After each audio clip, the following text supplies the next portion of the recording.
Welcome, welcome. What is going on, guys? Hey, what's up, Tyler? DJ 2 a.m., Ebb and Flow, Adrian. Oh, everybody's here already. Look at that.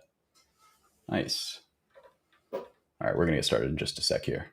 So, this is our first official episode of. Oh, hold on. I'm getting an echo. Let me fix that.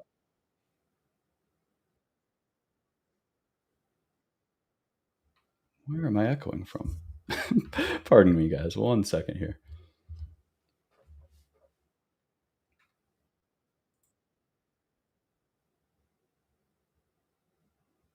Okay, I'm trying something out. We'll see if I hear myself in 3 seconds. Okay, I'm a genius. Okay, no, I'm not a genius. It's still going. Sorry, guys.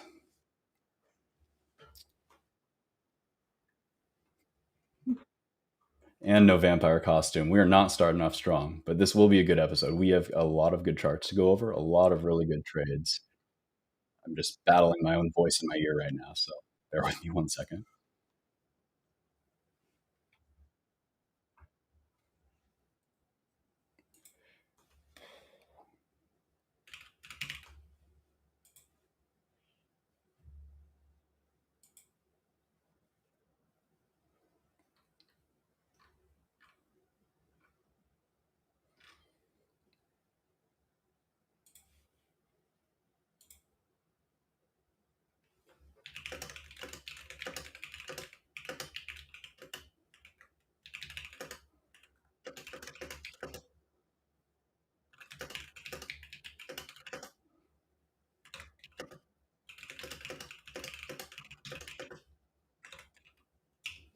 All right, so thanks for that. We're good now. We're good now. Hello, Crypto FOMO. Um, am I dressed like Super Mario? No, that's just my face, dude. This is do you look like Luigi? I'll take that. No, I'm a little under the weather, so I'm not even going out tonight. Um, I'm just hanging out. I know, no vampire, but we're gonna do some good setups here. Tyler having one of his best weeks. Beautiful. Off a Bollinger Band setup. Perfect. Yo, Tyler, give me a ticker. Give me a ticker. We'll start with one of your trades.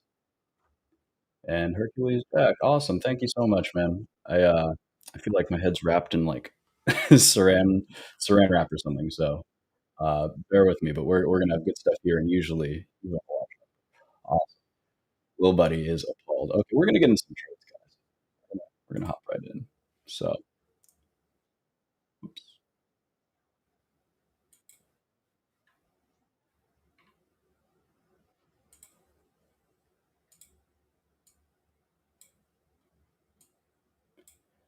We have had quite a week, haven't we, on Spy?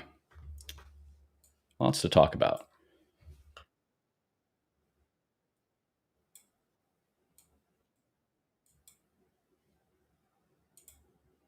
Okay, so what are we seeing? What are we seeing overall?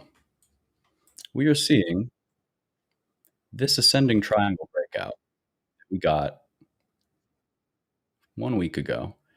You're seeing really clean price action between the fibs.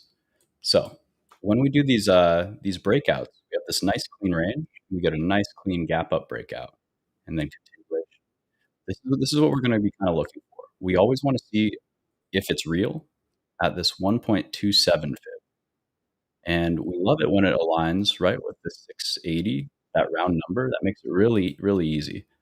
I'm going to turn my crosshairs nice and pink so you guys can see them. There we go. So we have this nice defined channel as well that's been going on for, quite a while now. This is starting to catch up, and it's starting to frame our next trade because we got the pop, confirming the breakout, and we hit our first target right on cue. This was a path from the weekly newsletter that I put out, and we did hit target here, but I mean, just man, exploded to it. So I wasn't expecting it to come into the support with this velocity. So even though this was my level for a back test, it just happened so fast and the close was so gnarly that it seemed really bearish, didn't it? It was a really tricky candle yesterday, and you see this a lot into earnings weeks. So into earnings weeks like this, there's so much potential for the market to flip momentum rapidly when one of the major components of it has an either amazing day after hours or a very, very rough day. And what you're seeing is this kind of compression during the trading day, and then they're basically taking it as low as they can while still being bullish, and then they just dumped it super aggressively again today. But really what we're seeing is that this volatility is kind of, I don't wanna say manufactured, but this volatility is kind of just, like, shaking things up and giving us more room to expand, I believe at least. So I'm really liking the price action we're seeing this week, and we're starting to get a little three-day flag forming here. So, in terms of which trades I took this week, I was waiting for this back test, and I didn't take it this day, and I didn't actually add SPY directly this day, but I was starting to buy into some longs, some more longs that I believed in, that had started to work and had pulled back a little bit. So we can talk about those individual names, but I do wanna just go over SPY a little bit more here because I think there's more to talk about.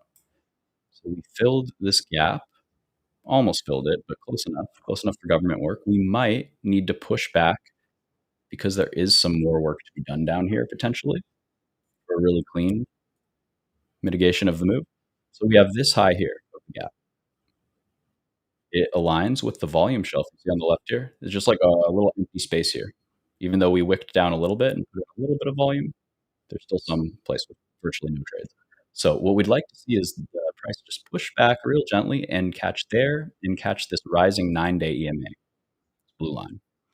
So between those two, that's a really interesting spot. And also, that'll be right about the bottom of this flag, where that'll be on Monday or Tuesday. If it comes Tuesday, it could undercut and it could tag the bottom of this channel as well.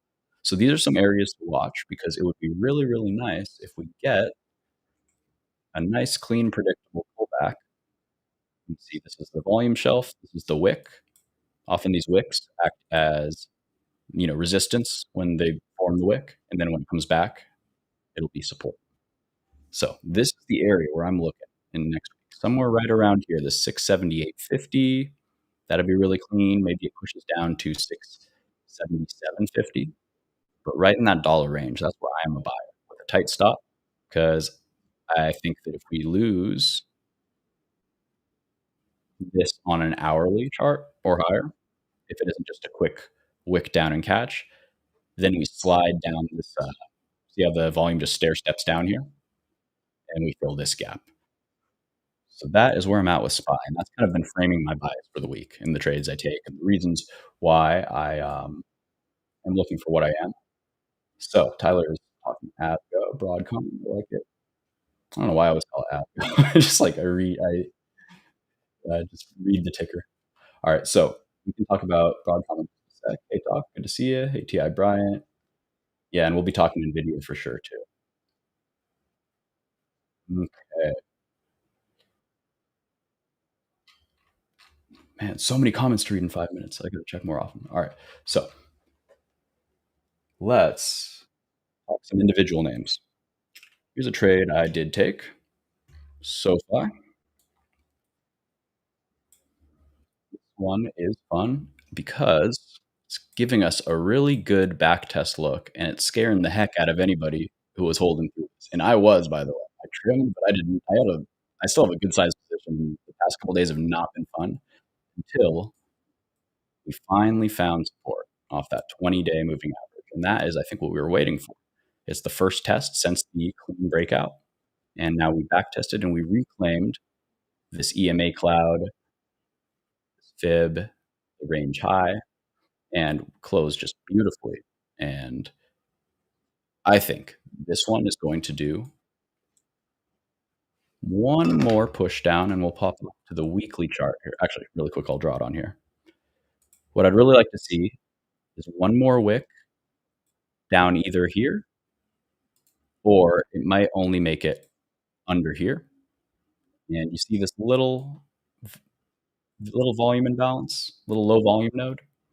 I would expect it to catch right there if it's not going to tag the 21 day. So this will be the area where I'm looking to add again. I added once here, but it scared the heck out of me. So, I didn't get as much as I'd like, and, I really want more on a double because these are that's what we're always looking for, right? It's almost always how bottoms form. Very rarely do you get a sharp V bottom, and even if you do get a sharp V bottom, often you will get a curled bottom after that, and that's called an Adam and Eve bottom, where the bottom falls out and it's very sharp and abrupt. It comes back to the neckline, and then you get a curved bottom, and this one is almost always lower. I'm sorry, higher, because this is a less aggressive sell. And I'll make this a little clearer for y'all. Where is it?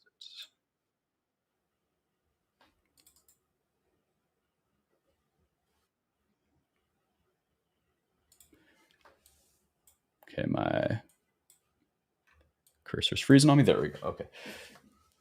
So on a 4 hour, it should be a little clearer. Hide some of this stuff. And essentially what we're seeing is just a healthy back test of this rising EMA cloud and this horizontal support. So we were trading in a range here, here, here, here, here, here, here. We broke the range, back tested once very sharply, made a higher high, showed an incentive to push higher. We did find sellers. And where we found sellers, as I always talk about these fibs for a reason, the 1.27 extension. So that's where I trimmed because I was long. We longed right in here somewhere. Trimmed when it swept this high, and then trimmed when it hit the 1.27. So now I think it's ready to come back here. Yeah, Brian's saying 2640 is your first look. Oh, brother, I don't want it to go down there. It could, though. It could. If I'm wrong, that is probably where it would be headed. We have the daily trigger here. Make that bigger so you guys can see it.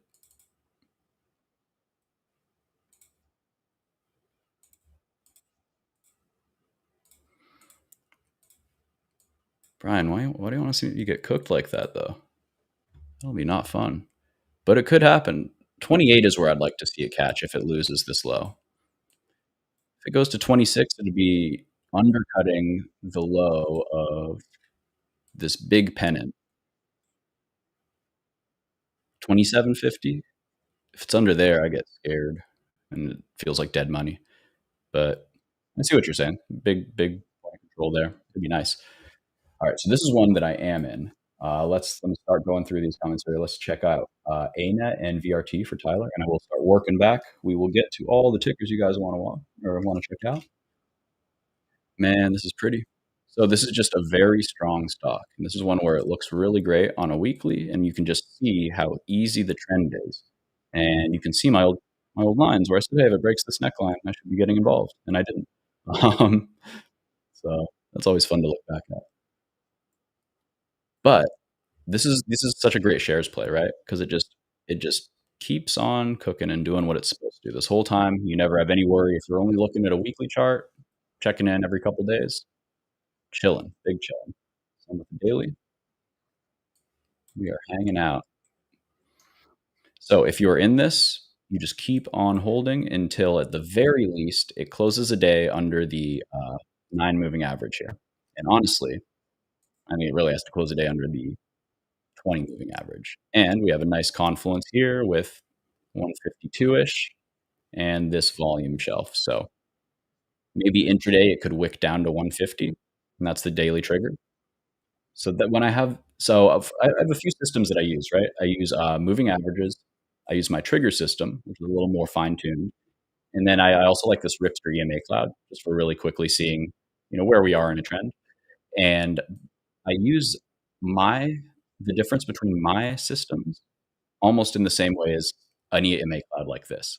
So I consider this 20-day and my daily trigger to combine into a support zone. And almost always they will have confluence with a high volume node like that, just because of the nature of these moving averages and triggers and just where they tend to react. You find it a ton. So it provides a really clean sense of, hey, if we're getting a pullback, shouldn't go deeper than this. And if it does, then I don't want to be involved. In terms of targets for this guy, this is one where you just buy and hold. It's a good company. From what I know about it, the fundamentals are very good.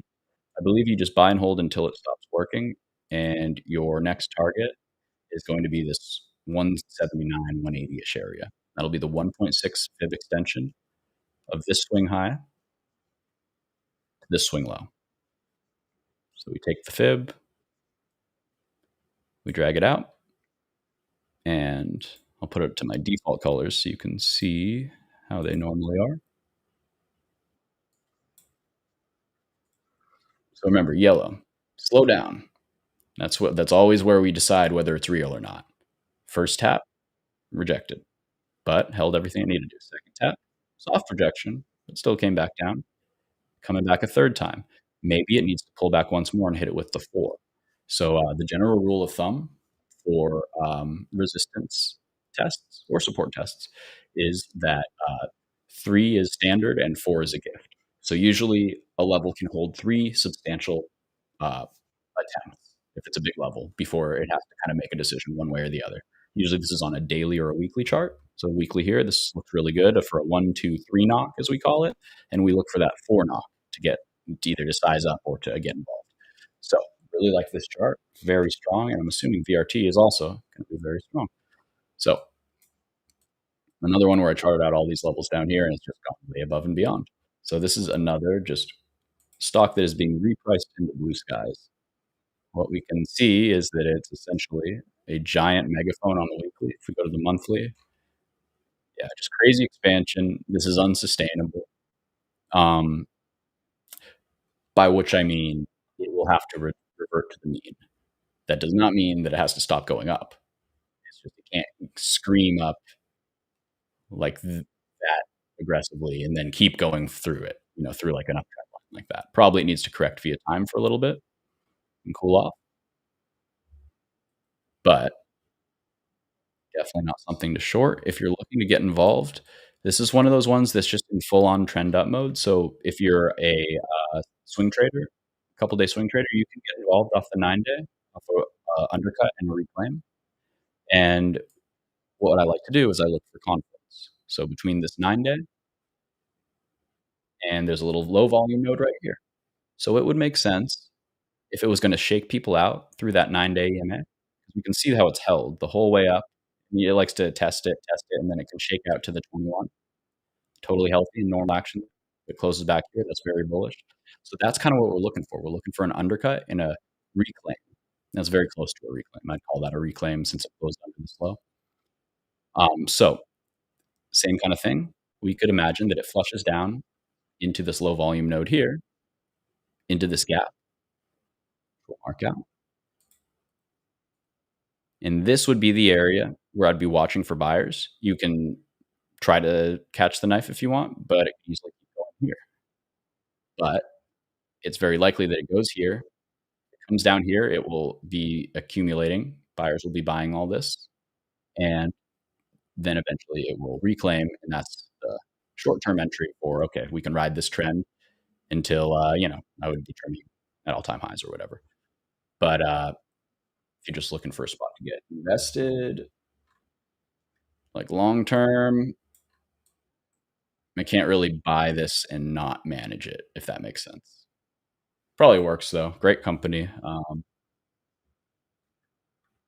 a ton to say on that. It's that high. Yeah, I hope you're in already. Otherwise, it feels bad chasing. But you gotta just pick your spot and assume that the trend holds. And if it doesn't, that is that.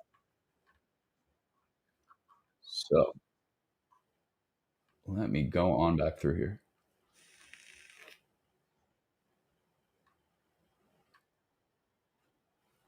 Yeah, talk mentioning that they do HVAC for data centers. Very, very good business to be in right about now. So Adrian's talking QS, solid state batteries. Those guys have been just, man, look at that. No chill. They just keep on going. And this is a good example of how if you have a really strong theme and strong name, you can just play it so cleanly from a weekly chart and just say, hey, sure, it may do crazy things like go from 15 to 19 in a week, but I know where my support is. We can look at this through the volume profile here, and we look at this through these pivots, and it just seems pretty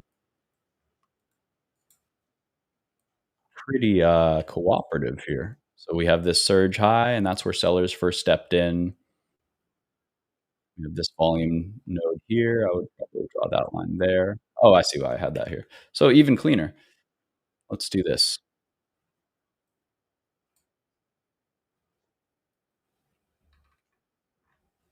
We have a really clean base here. And this is a stage one base, this whole price action. And the idea is that stocks have four stages: accumulation, just going sideways. They're loading this, and eventually it will go higher. Then repricing or expansion. Stage two, it expands up out of this range. For example, accumulation, massive expansion, and stocks go from this stage of accumulation to a stage of expansion to a stage of consolidation, which is the same as accumulation, but instead of this being a loading zone to go long, this is a loading zone to go short or to sell your longs. This is the accumulation. I'm sorry, the consolidation, stage three, and then we enter markdown all the way back down into the same range. Now it's accumulation, push up, and quick continuation of the initial trend. Anyways, I am describing all this just to say that what we have here is a thing of beauty, because this thing has been forming a really big range from 14 to 3, and this is just the base. So that is how you can stomach buying a stock that is up 300% when it gives you the entry. Because look at this entry that it gave last week. I wish I was watching this. This entry right off the weekly 9-day or the weekly 9 moving average at 1320 would have been a literal bottom tick. You could have waited for it to see what it did there and then reclaim our key horizontal level. You could have just straight up bought it off the horizontal level, and it would have not hurt you that much before it printed really easily. But the point is that when you have this massive type of range and it shows, see all this volume, that this is a real range break, it will give you a chance to get back on, and it's actually safer to get involved here with a stop on a weekly close under that 1320 than it is to buy it anywhere here. Because what you're basically saying is we've confirmed that it's going higher from here now. And if it comes in here and then fails, then we don't want to be involved anyway. We can put a tight stop. But if it holds, then you're providing some crazy risk reward where you would expect a measured move. So 350 here. A measured move would be, oh, I already have it drawn. Basically right there. And you only have to risk that. So if you're just swinging shares, this is the kind of stuff where you can really, really get amazing returns. And that's how we played IonQ. Oh, QBTS was a better example. Look at that. So again, people were saying I was absolutely insane to be buying IonQ on this week right here. I'm sorry, QBTS on this week right here. I was buying it at 12 and on the pushback through 12. And people were saying, you're buying the literal top of an insane chart. Why would you do this? And I said, because it's basically shown me that it doesn't want to, like, it's done with this range. It's done with this whole range of price action. And so if you can catch that range break, it's beautiful. And then it was actually so strong that this one never gave the perfect look back, but you could have been watching back here into that same 9 week moving average and just gotten right back involved. So these are good examples of when a stock is just moving and acting right. It gives you so many looks to get involved, and almost always it's good to have a list of these, and it's best to just play these guys and not worry about trying to catch the next one that's setting up.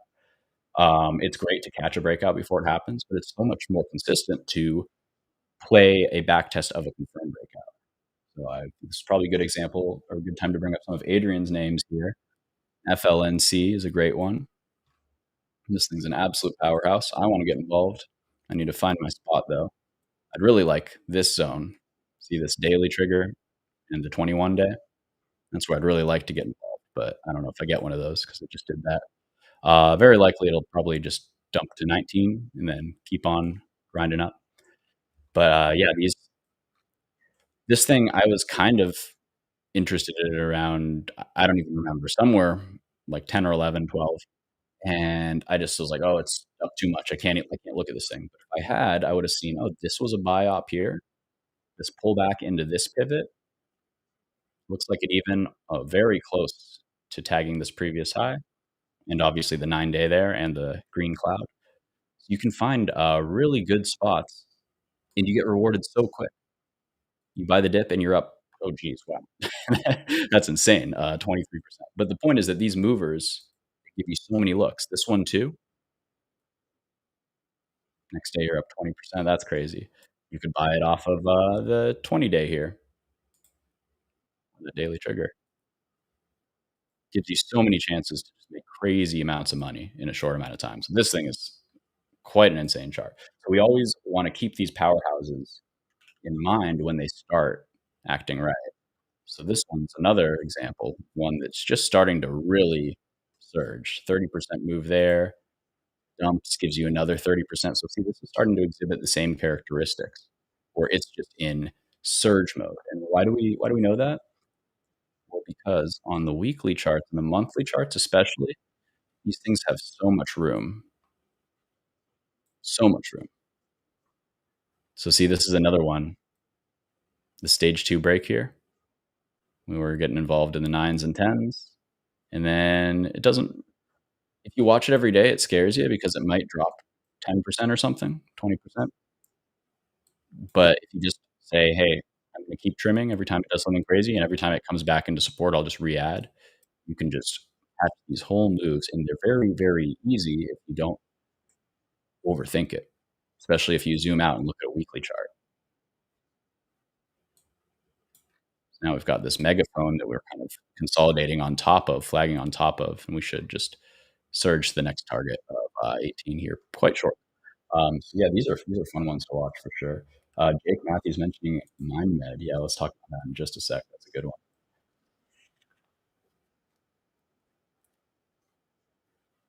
Man, so many comments, you guys. I'm having trouble keeping up.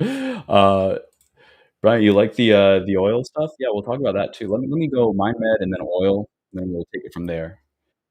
I do want to talk about my theses for next week a little bit. Theses. Oh, I just saw my face isn't in the corner. Let me get my face up in there.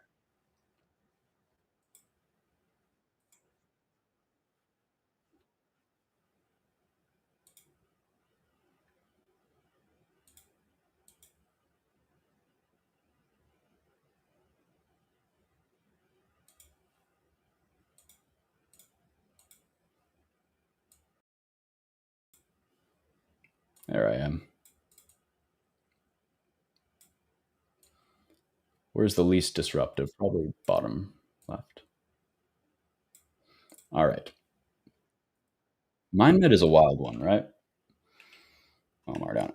Great. So this is another one where the more you zoom out, the better it is. Yeah, absolutely beautiful chart. This is one that you can just buy and hold. Buy and hold. Comes back to the bottom of the base. You just buy more, 1270. Call it 12 to 1270, something like that. Comes back to 10 even. You just keep buying more, honestly, unless it actually loses this crazy base.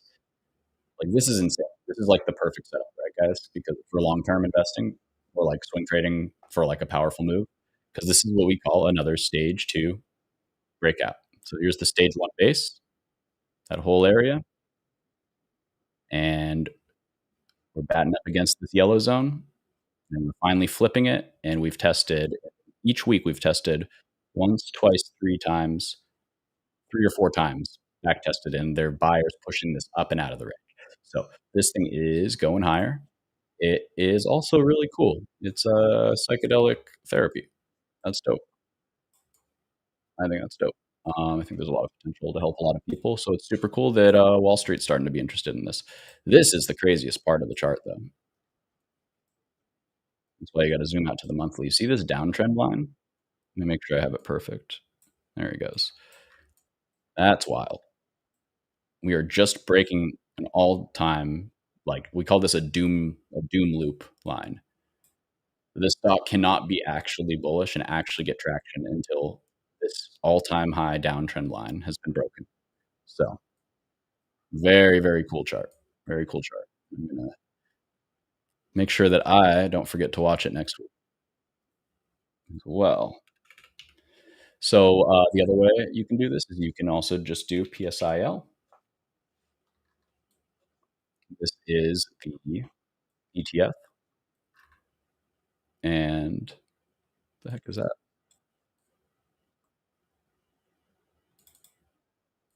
Oh, that's a it's a 50-month moving average that's just starting to populate there. Interesting. Okay, crazy chart, going much higher, nice rounded base, and always remember, guys, I think you should have it for all of your charts, but make sure there, thought it looked weird. Make sure you use log charts for anything with a massive range like this, because otherwise it will not make nearly as much sense. So this one on the log chart looks so much nicer, doesn't it?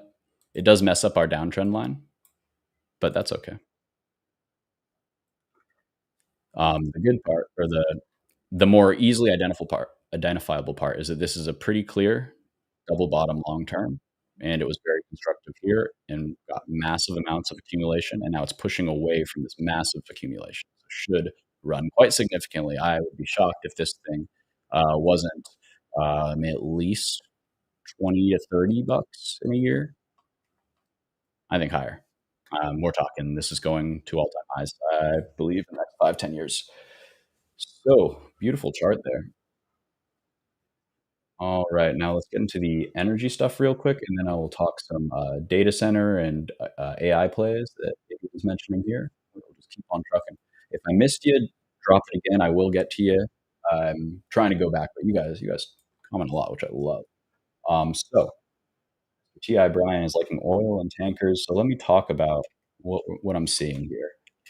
The leaders right now, TNK, incredibly strong. Look at this. Look at these monthlies. I'm going to keep them on the monthlies because I think it's so important. And this is where my head's at. Because I'll be honest, guys, I've had a lot of stuff going on in my personal life, and that makes keeping up with a billion day trades so much harder than it is to just identify where I think money is moving in the next couple months, and just you know, kind of stop skating towards the puck so much and just let it come to me. Let these moves come to me. So I'm building positions in these, and if I'm wrong by a month or so, that's okay because I'm pretty positive. I'm like, these are really high confidence setups if I give them time. The reason is first, these charts are beautiful. The NK, for example, here, a beautiful inverted head and shoulders or cup and handle, and very clear neckline, whatever you want to call it. We can draw it like there's a good zone because you see these wicks here. So it was support, then it lost it, then it turned into resistance. First test here was resisted. It pushed deeper, but it could not break through. And then now we're back right here again. So these have the potential to go and do crazy things because remember, these are log charts. So up here is 4 times higher. That's a crazy move if we get all-time highs on these, 250%.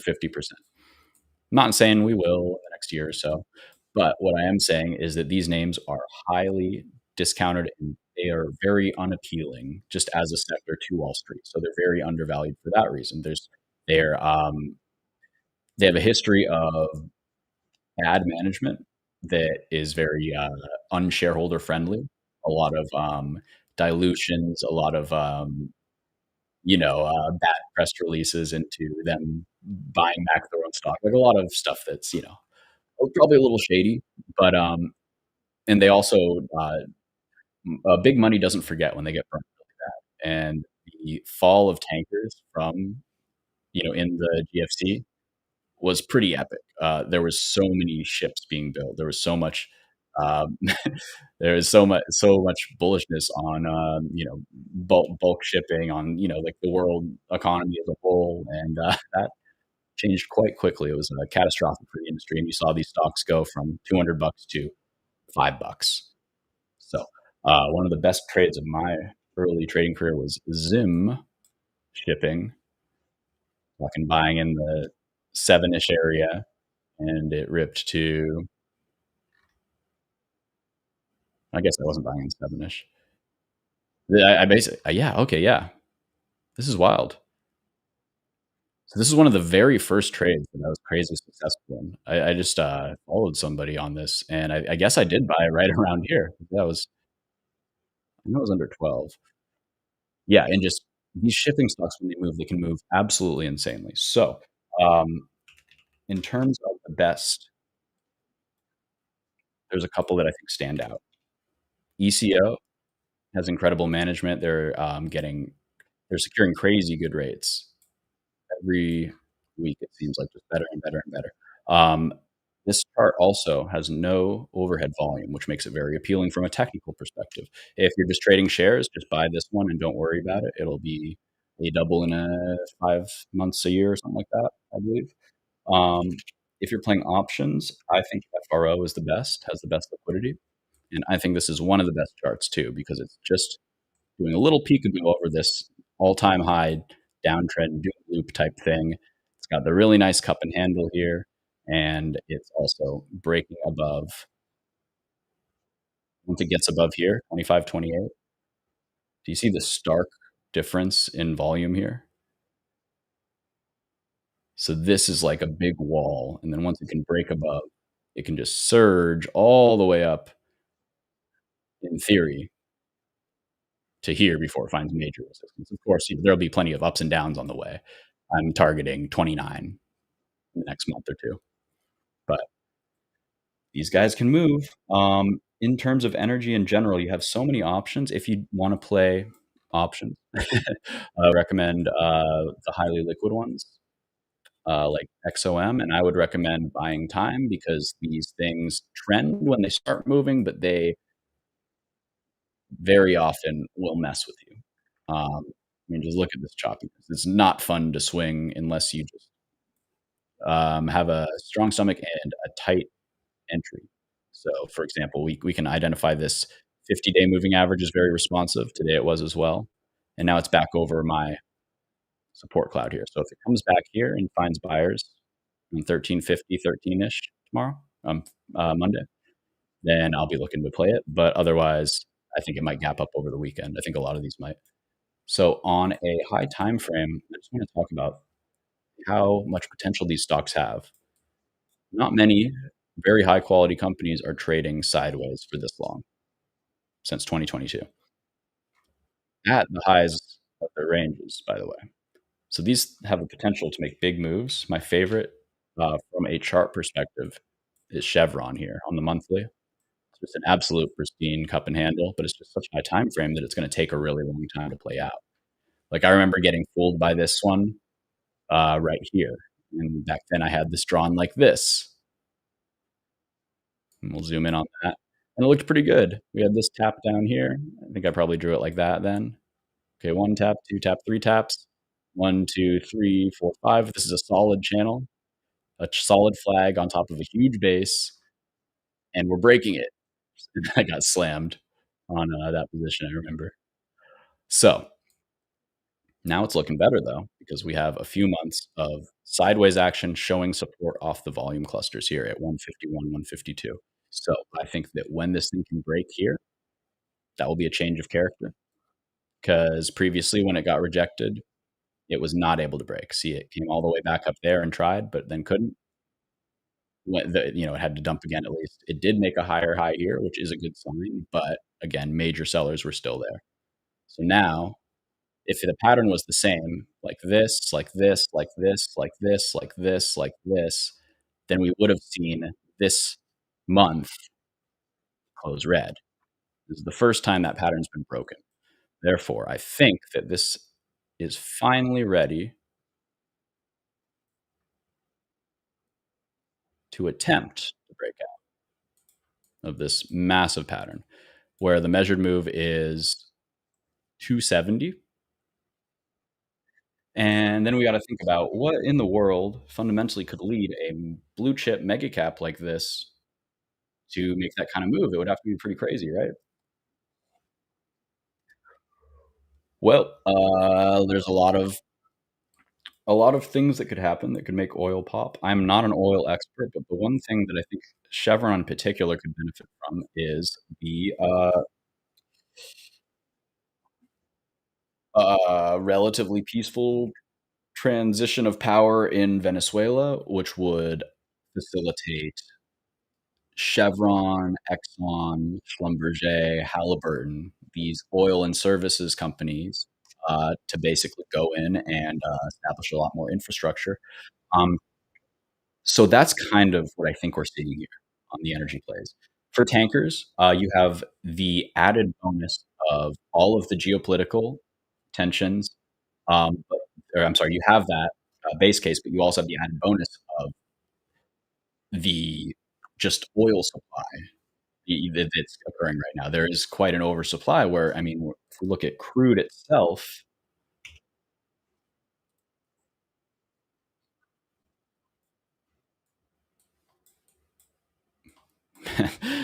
I hate this chart. The crazy wick that went down to negative always messes everything up, and you have to zoom in a billion years. Okay, it's stuck in the mud, no pun intended. Like that's a nice probable bottom, but oil isn't necessarily going to squeeze massively. I don't think. I think that there's a lot of overhead supply that will just keep selling if it gets over 70 barrel, which it probably will. Definitely if it gets over 80 or so. But you got to move the oil around. It's finally becoming financially more and more financially viable to essentially store oil at sea.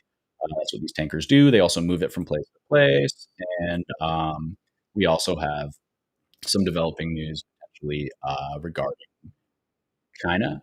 If Trump mentioned today that he wanted to lower, get rid of the rest of the fentanyl tariffs. Any reduction in tariffs is going to lead to an increase in exporting and more shipments, and that's a good thing. Also, Iranian sanction stuff, or Russian oil sanction stuff. There's also that. So there's just a lot of combining factors which make this an appealing play. Like I mentioned, I'm an FRO. Really beautiful long-term chart. I'm in November 25 Cs, which just went in the money today. You love to see it. I hope to hold those to expiry and then exercise them. Hopefully around 30 for a nice premium there. But either way, this is a long-term play for me. Speaking of long-term plays, actually, really quick, I'm gonna look at a few other energy charts that I think could be beneficiaries of what we were just talking about. So Halliburton, on the monthly, very pretty chart, is acting very right and starting to flag out after pushing up nicely. So this is where we can look and see that this is what we want to see. Big expansion. We broke the range and we cleared this mitigation level. You love to see that. Gapping straight over, not giving bears a chance. Now we are finding price acceptance up above the previous range down here. That is very indicative of this being a long-term bottom. I would like to see that hold at the rising 9-day moving average. So essentially, the idea here is that because we are going higher, we should correct sideways while the moving averages catch up. And you can see that visually, this green cloud. See, this is in no man's land. This is in no man's land. No man's land, and now there are sellers here. So we're going to trade sideways from that point once we see that, okay, the crazy bid isn't on to just keep drifting us up. So now we trade sideways and we wait for a big seller to say, no, we're done here, or we wait for support to catch up. You see this cloud, and the very first day that it touches, that's where you see buyers start to re enter because this is our new rising support as we go up. So this is a name that I'm watching. Halliburton had good earnings results. They are a very good company that is trying to put in a higher low long term. It gives you the potential for a test of this significant downtrend line. We can call it there. I like putting it up against that point, and then it aligns roughly with this 200 month moving average and this control here. So I would be looking for Halliburton for a swing this week and taking it to 30. I like that a lot. Um, which other energy? SLB was looking really good.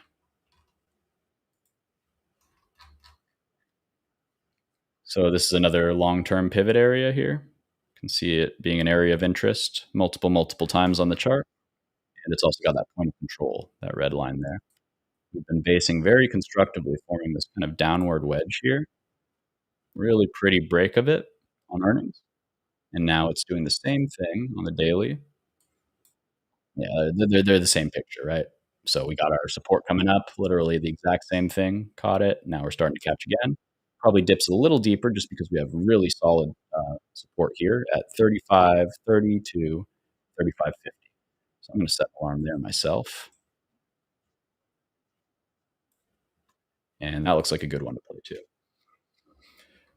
I think that is just about it. TTE is another really pretty one. This one is going to have more specific fundamentals that benefit it, I do believe, for this situation, but I gotta refresh my memory about exactly what they do. Um, in general, though, really clean downtrend here after a nice double bottom off long-term control. And you zoom in, you've got the downtrend line here. You like it when this pushes above it, even if it's going to reject, it shows an incentive of bulls here to want to push higher. Close in here, the gap up, very nice. And this is a seemingly choppy mess, but what it really just did is it came back and it tested deep support in the previous pivot and strongly confirmed higher. Now we can even do this. Got another little wedge forming here that's trying to test. So candle close above there, and we should be in for a nice clean move. Probably at all-time highs. Whole chart's a base. All right, that's enough with the energy here, I think. Adrian mentioned NBIS and IREN. We can start there. Sorry, I know this was 20 minutes ago too, but I'm doing my best. A lot to talk about on some of these. So again, this is just a moving average surfer. Could have got involved either yesterday or the day before there. It's going to keep going higher until this trend stops working. So this was the time to buy for sure when it tagged back into this 50-day and into the previous base here. See very clearly all of the buyers, all the new buyers on the gap up there. And they got a chance to add at break even, and they took it, and now they're up huge. So this is how we trade these. I am not in this one. I wish I was. Crazy strong. IREN, it's going to make me puke because I already know that it tapped into 48. Yep. And caught. Me and Adrian were talking about this as well. So you had these previous wicks, this breakout base, and this is why you keep the strong names on your chart. I can't buy it here, but I can buy it down here. And if I just have a resting limit order sitting there, easy money. You wake up and you're up an obscene amount, 15%. Yeah, crazy move there. And this thing is still going. It is not dying. So what can you say? You got a new pennant forming. Play the pennant. See which way it breaks. Sure looks like up to me. I always got to assume up. So you can buy it in this newly forming support zone. See all the wicks respecting it.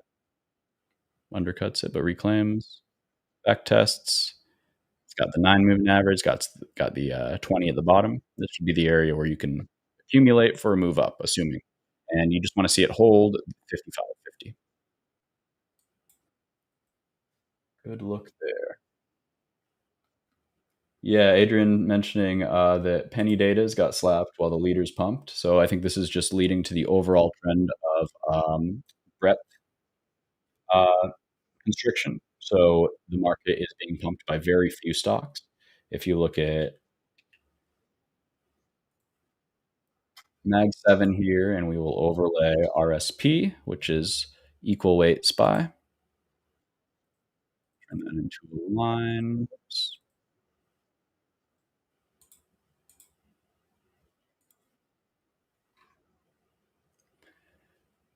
So you can see these big moves down in RSP and the small moves down in the big Mag 7 are just those dips are getting bought much more aggressively. And you'll see this divergence where, oh, look, these ones are just in liftoff mode.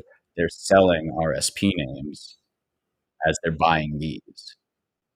They're selling RSP names to buy these. So this is quite notable. I'm going to take this off. Really, really clean breakout on Mag 7. So you can't be bearish on mega caps. You can't say, oh, it's a narrow breadth rally, bad breadth rally. Market needs a tic tac, got bad breadth, but who cares? Because these names might be very few, but they consist of an insane percentage of the market by market cap. So they can drag the whole thing up. And if the other things aren't working well, just play these until they start. Makes it a little trickier, but yeah, that's the theme. Just stick with the big cap stuff for now until that trend breaks. And what you can do is you can look at that Mag 7 mags over RSP, or even just that's probably the best one. I would use that ratio chart to gauge that trend. Maracus, welcome. SAI. Look at that. Crazy candle there. All right, so it's a squeeze. Crazy volume 2 weeks in a row. You like to see the extended squeeze. You like to see the higher high there. So we'll draw that zone. And what are we seeing?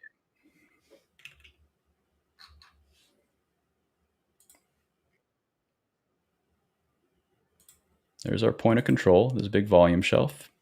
Let's identify our sellers. Sellers came in. They're defending the top of this volume shelf. So we are in a game of ping pong here. Point of control likely gets retested because we lost momentum up here. So it's going to path of least resistance back down. Maybe it holds this previous high at 138-ish. I think probably it wants the point of control, or is it going to be like right here? Yeah, 123, 123. So this is the area where we look for a change of trend for the sellers to slow down. And it can be scary if you're oversized in one of these and you're waiting for this move. Let me draw that. You're waiting for, okay, you get the big pop, and now you're waiting for this to curve out and surge much higher, ideally. So how you don't get shaken out is you make sure you trim when it pops, and then here we just wait for the change of character and we just take little bites because it will make big moves as it pulls back, just as it did here. Big gap up and then a probably 50% pullback. Look at that. Look at that. The very next day, it pulled back exactly 50%, but it really was just a back test. So this is another example of when you have these super precision technicals of like, okay, it's going to surge a massive amount and then it's going to pull back 50%. Like that's kind of crazy. And I think looking at the fib here, it looks like it's literally the 50% fib too. Let's see if I take it off. Almost, not quite. But anyways, the point being that if you get a crazy surge up like that and the pullback has such a technical catch place, like for this, for example, it was exactly 50%. It was exactly where the breakout happened. It's also exactly 69, which is very mature. But you get the explosion like that. And so you just got to be willing to not bag hold too hard, essentially. Like make sure it's a very small position size if you think that it might pull back like this, I wouldn't like hold this, for example. I'd be looking to get re-involved. A good example of this one is ASST. This is one that I am involved in, again, as of yesterday. I'm liking what I'm seeing today. So same thing here. This was everybody's favorite stock a week ago. Went up 70% or like 100% in 2 days, 150% in 3 days. This thing still has so much room, though, if it's going to continue the move that this volume started, I think. So essentially, how I play this is I wait for all the apes to forget this existed because all of their weekly options died today. Just showed life today. It caught the 9-day moving average. We're starting to flip momentum here. Remember, we always look at these as path of least resistance. It's like which way, like it's like okay, we got a stream. Which way is water going to flow? Well, it's going to flow downhill, and if there's a rock in the middle, it's going to go around the rock. And we can predict the market with a similar level of accuracy, where long term, it showed that it didn't want to be down here anymore. In this big zone of support, it caught and it surged up. And we have like over 100% move. Uh, Pretty safe to say, and more importantly, on huge volume compared to what it's used to. Pretty safe to say that this is a level of interest. So, as always, we look at levels of failed auctions. So this was a failed auction down, and when it surged back above here, this trapped shorts. And you get the explosive short cover. And where does it go? Path of least resistance, fill the gap to point of control. And the crazy thing is, this actually wasn't point of control before, but so many shares traded up here into the gap fill that it became point of control. Sellers did take short-term control, and they beat it down right back to our nice support here, and basically it let the shorts get out. So this was the path of least resistance. Then short said, okay, we can finally try something here. Push it down, get me the heck out. And why I say get me the heck out is because immediate strong bounce. How much of a bounce? Yeah, like 20, almost 30% from wick to wick. So clearly, this was a pressure release valve to me. As long as it holds this low, which it sure seems like it will, it very likely is going to try to sweep the next high. And we have confluence there and the falling daily trigger. So the other confluence is that this will be on top of this big volume shelf. This will be hard to work through, this 1.6. But if we get the volume to chew through all of this, then we're going to want to sweep the top of it. And 186 aligns perfectly, probably pops up to 2. And then we can watch for a back test off of this same thing. So just we can play this very, very constructively level. So I'm in shares of this. I'm looking for options if it comes back and holds 125. Then I will get some probably 2 to 3 month out, $2 strikes, I think is what I'll do. Or I might get a monthly 150. That's also an option. I could just play looking for in the money, but I kind of like buying a good amount of time and then just betting on expansion happening at some point. And I don't have to worry about my contracts dumping a bunch if I get the day wrong. So yeah, this is one that I'm very, very interested in for sure.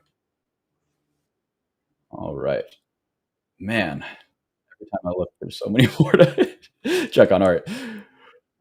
Let me keep on cooking here, and I am going to pick up the pace a little bit.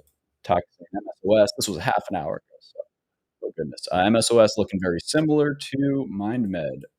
Very strong. We are flipping long-term trend. So it could do one of these where it flips it and we don't get the catalyst in it peaks. Also remember with weed, so with psychedelics, I don't think they're going to widespread legalize it completely, like on a federal level before they do it for weed. So the fact that those are running, I think, is a lot more bullish than this one. I could see this being a run up into that catalyst and that happening in the next year or two or something, maybe sooner, 5, 6 months. And then this sector just dumping into oblivion. So that is an option because this thing has the most baggies, just about anything. Find me a sector that's more beaten down than this. Uh, Pretty brutal. Still down 90% after a 200% move. So that's where I'm at with the I like it, but it's a trade. Okey doke.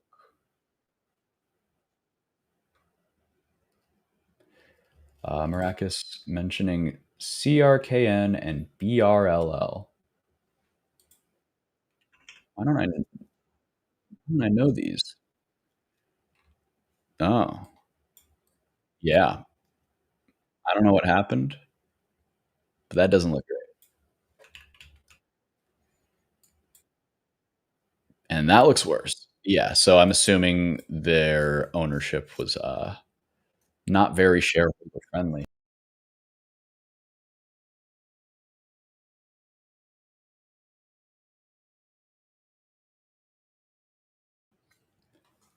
Sorry, guys, I dropped real quick there. I am here now. Let me get my stream back. That's strange.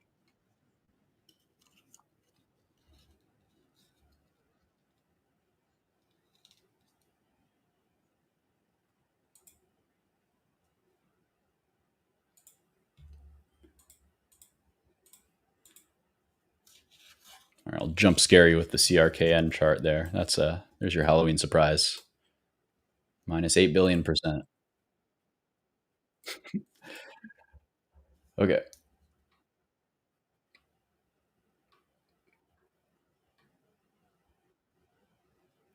Spencer, I'm sorry, no Vampire Steve. That was I saw that. I'm like, oh man, people are gonna be wondering.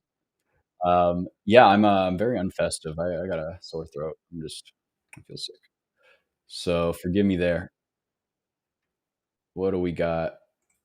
What do we got in chat here? Two charts that are reporting soon. Hims and Oscar. All right, brave man, but I like them both, and let's talk about why. So Hims, monthly doesn't look so bad, huh? Big ol' flag, pennant consolidation, whatever you want to call it. It's coiling weekly. So I drew these two paths for the newsletter about 3 weeks ago. I was biased bullish. Said target is 64.65, and that should act constructive. Well, we did get the target, but did not act constructive. So it seems like it is following the red path after the fake out of the green. So we got the push down. We did tag the bottom of this rising major pennant line. This thing is very, very important. It's been respected, well respected multiple times. And it's also just the perfect angle. This is the exact angle you want to see, just like basically 45 degrees. Is that 45 degrees? Yeah. Um, Up into the right there. So it's forming an ascending triangle essentially, and a pennant, I guess, because the top's compressing as well. So I like it. And the biggest thing for me is that earnings is on Monday, and they scared people out. I do believe there were sellers where they should be off the 200-day, but there were not sellers pushing it below yesterday's low. This is an inside day, and I would say it's a bullish day overall because it broke the previous high and it broke the 200. It didn't reclaim them, but it showed an incentive. And this thing loves doing the most criminal things off of the 200-day moving average. I remember looking at this chart here and saying, man, that looks ugly. And I remember looking at the chart like here or something and man and going, "What the heck? Why did I stop watching?" So the 200 day, we gotta pay attention because it loves it. Look, double bottom reclaim of the 200 day before the major squeeze. So we know our spot. We know what to look for. When you have a scary close, it's scary because it's still downtrending, but it's holding on to the key level very often. Maybe needs to flush out a little more, but very often, if this is happening into a print, the print is going to be bullish. Um, we can look at an example on a shorter time frame. But look at that. They love doing this. Close it at the low of day, If you got in here, it feels terrible. But if you look at the daily, this is perfect support backtest. Backtesting where real support is on the volume. And then, of course, there's going to be people buying there because somebody always knows something. And you get the massive move. Um, an opposite example,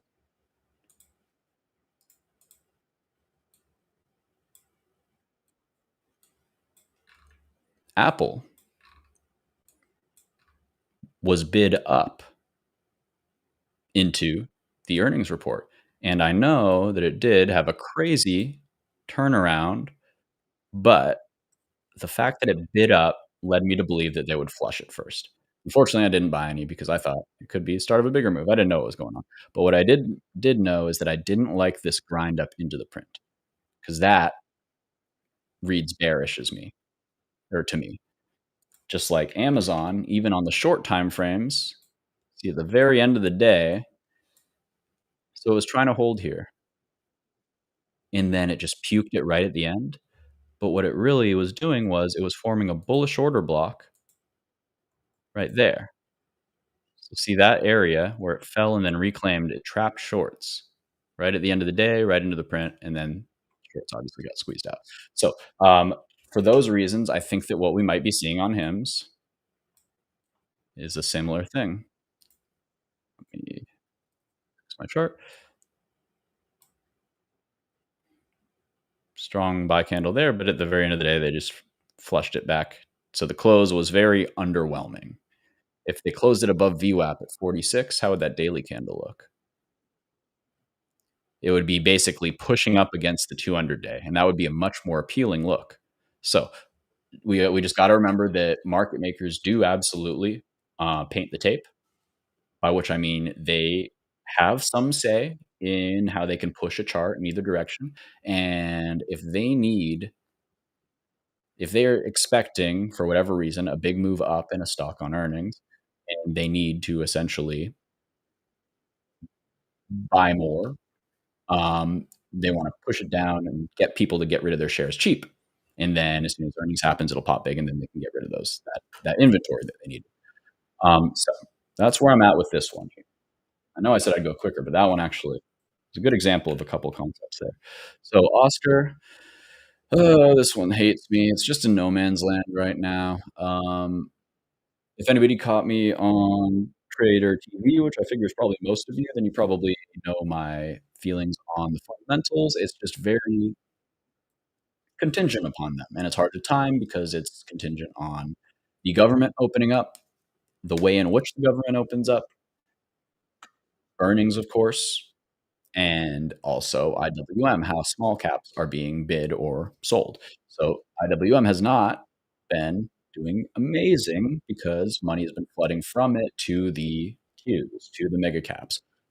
This has not been a conducive environment for dip buying to stick on Oscar. So I tried to buy this dip, didn't work. Now I'm looking at the weekly trigger. I'm looking at this area of interest, and this is the big level, 1677. Man, they just took this thing out at watch. This is, and if it loses this, it invalidates my Elliot wave count as well.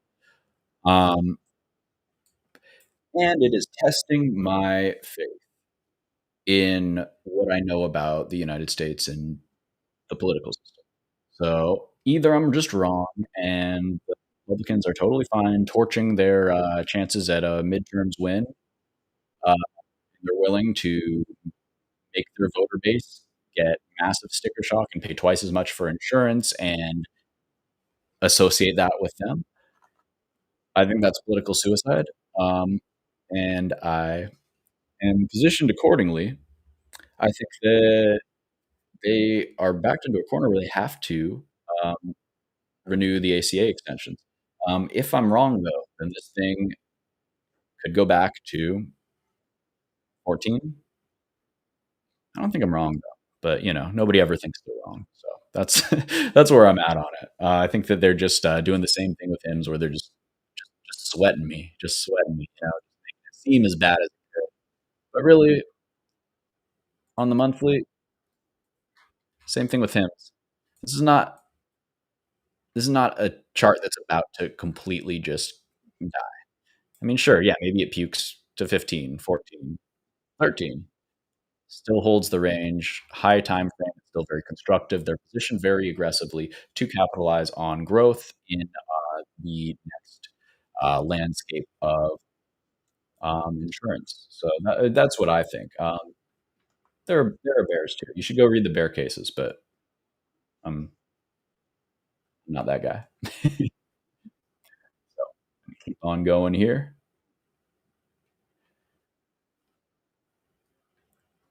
Okey doke.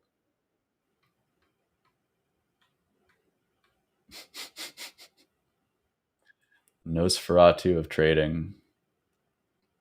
Is that a compliment? Oh, it doesn't feel like a compliment, but I'll take it. Ti Bryant. Yeah, I trade live. So I'm on Trade the Pool stream every Wednesday. You can catch me on there in the mornings with Big Money Mitch and CMT, both great guys, friends. I also try to live trade once a week in my own server. That's my Discord server. You can find it in my Twitter bio at Steve Tilman, Steveeilmann. I used to be a full time trader. It burnt me out. So now I trade part time to supplement my income from producing educational content, which I enjoy much more. So if you like this, come on, hang out at my Discord, free Discord, a lot of great traders. If you really like what I do, I also do a newsletter for 20 a month. You're more than welcome to help me out there too. Really good content, I do believe. And yeah, that's where you can find me. So what next? What next? Can we do a trick or treat chart segment? Chart gives you okay, chat gives you a chart, and you tell us if it's trick or treat. I like this, Spencer. I like this, Spencer. Alright, so we're gonna start with yours, AIP. Let's see if AIP is a trick or a treat here. Oh, man. Oh, man. That's looking like a sweet, tasty treat to me. So, I know why you're bringing this up, because you are full ported in it, and because we are close to your target, and you deserve your victory lap. So, I remember you saying your target was 15. It looks like they whiffed you by 15 cents. Are you still in? Still in, brother? It's looking good. 4 weeks now of consolidation, and on our weekly chart here, it's just respecting a rising daily trigger and our cloud, EMA cloud. What we can do is we can watch the previous swing high and just note, okay, we gap above it. Now we watch price action, and we look at how is price acting. Get you a proper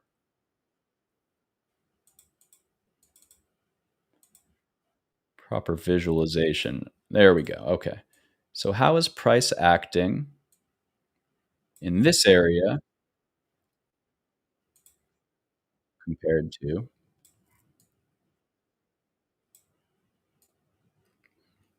call it like that or so. So in general, but basically we are identifying that this is a pivot, and then we want to see what's the character of price above and below this line. So if it comes down here, it gets bought up really quick. And this seems to be the bottom of the range. And up here, it seems to be forming a top part of a range where this is where the actual sellers are. Stepping in there, there, and there. So this is very bullish. This is what we love to see. Now we got to look further back left and see what are we negotiating up here? What are we waiting for? And at first glance, what we're seeing is going to be a previous, it's called a mitigation block. I'll tell you what I mean about that. Where's my zone? There we go. So we look to the left, see this big chunk. That's the meat and potatoes. That's home base. When it was down here, and it just confirmed off here, its goal was to go up to the next big point. This was home base. Then this price action right here was digesting that volume shelf. And what did it do? Said, yep, we were at home here, but we'd be even more home higher. So now they migrate up to this point. Now we're doing the exact same thing. We're consolidating, digesting this. And this is where it gets really spicy. Because look at how many shares were traded. And we'll do it like this. How many shares were traded under the blue zone compared to over the blue zone. I'll give you a hint. This was a lot. This was not a lot. So, um, the important thing is that this is looking like a lot of other charts we've talked about today. Um, let me think about the best example. I'm trying to think. There was one that kept bopping up. Was it QBTS? No, I used QBTS as an example after that. But this is a stage 1 base. This whole thing is a stage 1 base. So Spencer, do not sell. Do not sell. I highly believe that this is consolidating and it's going to push much higher. And what we can do is we can do fibs. We can do log scale fibs. So the first thing is from this range here, this high to this low, because that's the one that is kind of the neckline for this volume. So assuming we can surge above here, next target is all the way up at 24. And that aligns with probably the last volume node of interest up here. Awesome. Still holding. Good man. You know the narrative better than I do. You're a believer. You're beating the market just in one stock. If you lose your 1250, then you can start worrying. But really, as long as it's over 1150 or so, you're just totally cooking with gas. The target will be sweeping 1584. I would trim there, and then I would look to add back off of like 1450 or like one of the previous highs. So I can draw that out. Something like sweep that, come back here, and then it's just gonna, it might take time, but it'll just gradually work its way up. Maybe it takes that long. So mid next year, you got another 40%, oh, 70% gain. Wow. This thing has room. I would not be selling if I was a long-term holder and I didn't wanna worry about fussing. I wouldn't be selling 12. This has got the look of a Palantir chart where it's like it's got business to finish up here. Like, it would not be consolidating so tightly at the top of this massive volume shelf if it wasn't destined to go higher. It might come back here first to 11, fill this in, but yeah, sure. That's a treat. That's a treat for you, Spence. Let's get a let's get something else going here. Lumen, Harry S. Yeah, I was a big bull at 7 and I scalped it instead. Why did I type Harry? That's where my brain is. All right, Lumen. There we go. Yep. This one I'm kicking myself over. And I'll tell you why. Because I identified this was a breakout here on the weekly. 1, 2, 3, closed at the high. I bought there, and we popped, and I was targeting the next pivot. I was targeting this, 756, and it stopped at 740. I remember that it didn't quite get to my target, and I sold it like right there for a nice gain. It's still like a, it was like a 7% move, like overnight. And then I tried to stay with it. I just forgot to keep watching it, and boom, now it's doing the real move, you know? So this is why, I mean, I had a February contract. It just was up 30% overnight, and I said, "I should probably." Beautiful chart, beautiful cup and handle, and this is doing the same thing that, like, this isn't a coincidence, guys. You see how many charts I'm, like, describing the same kind of thing? Oh, it's a nice double bottom surging into a neckline. It found support low, and now it's coming high. It found massive accumulation off these giant levels way lower. Now it's going higher. This thing's going much higher. That being said, it is now overbought. It can stay overbought for another 100% if it wants. But we just have to be cognizant that we are approaching resistance. So I think that it's going to negotiate this $12, this 1180 to 12, this high volume node. I think it definitely, we're kind of on thin ice because let me tell you why. See this low volume node right there? So we popped this high volume node. We dug into here. We could not tag this, but this was enough to sell us back into this little pocket. So if we lose 970, we probably slide back to 8-ish, 830-ish. and there's confluence there with this imbalance, this weekly imbalance. So this is a good illustrative chart. You see this gap here, this imbalance. They just love it. Let me find an example.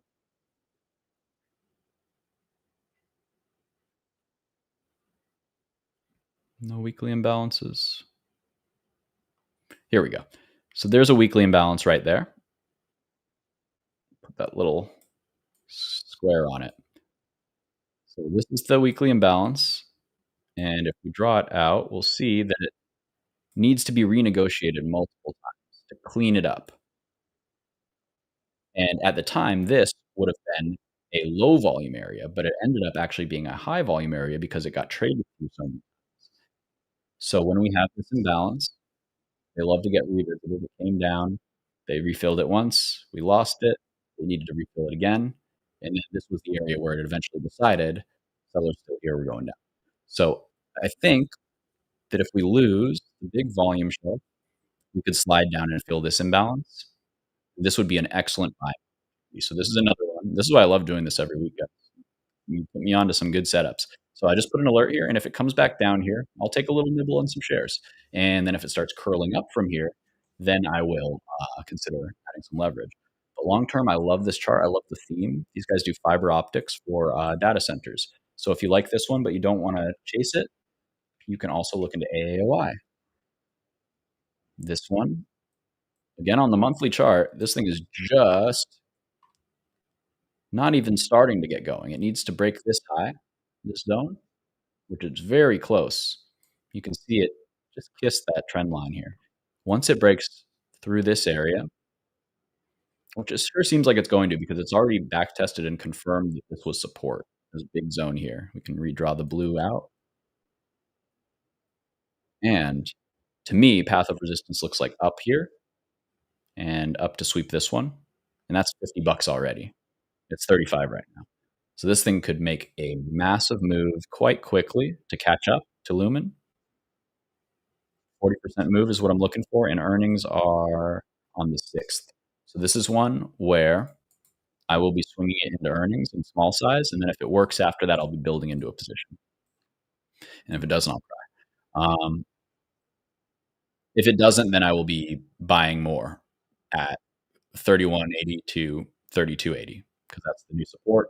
We've got this previous high, we've got this imbalance, we've got the 20-day, and we've got the daily trigger. So that's enough for me to say this is the area of interest. Ideally, this area of interest holds, which I already have marked out here. Clear resistance, flip to support. That's beautiful. So yeah, this is a really nice name in that same theme. Both treats.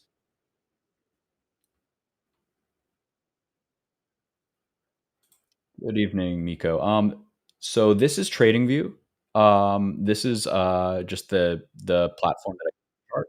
I trade with a lot, and I do use indicators. Or I don't use. I'm not a huge indicators trader, so I just I'll draw on those charts. I'll use lines and zones and stuff like that. But I definitely do refer to my TradingView charts more. But I believe there's some decent options in the trading. What's it called? Trade the pool client. I forget what it's called. But you can ask in the Discord, in the Trade the Pools Discord, and if there are options that you're looking for but can't find, they'll be able to direct you to them. And if there aren't, then you can drop them a suggestion in the suggestions area, and we can see what we can do. Tyler got some tickers for me. PDYN. Paladine? Yeah, Paladine. Nice. Okay. That didn't really happen, but we did get up here. It's always nice to keep myself honest and look at old lines. So, what do I see here? This is a weird chart. It's a very bullish chart, I do believe. This looks amazing, actually. Thank you, Tyler. And also the name, Paladine. Teradyne worked. This was my mid innings AI play. I mentioned it at 94. Boom. So this is the biggest exposure to mid innings AI. I also have AMKR from 22. If you want to get put on some of these plays, check out my newsletter. But Paladine, it's got the same kind of vibe to it to me. Maybe I'm getting a psyop by the similarity in the names, but to me, this feels like a AI name. I need to double check on the fundamentals, but I believe that they should be a good beneficiary of the middle innings kind of picks and shovels type plays, type pennant. It is cooking this monthly trigger, which was sharply falling, now is flattening out. We've got shorter term rising support coming up. We've got a nice clean confluence leading to this should be pretty easy to play, I think. We've got the point of control right at the apex of the pennant. Get this out of the way. This is pretty. This is on the focus list. That's another treat.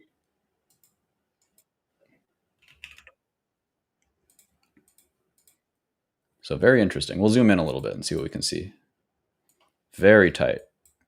Very tight here.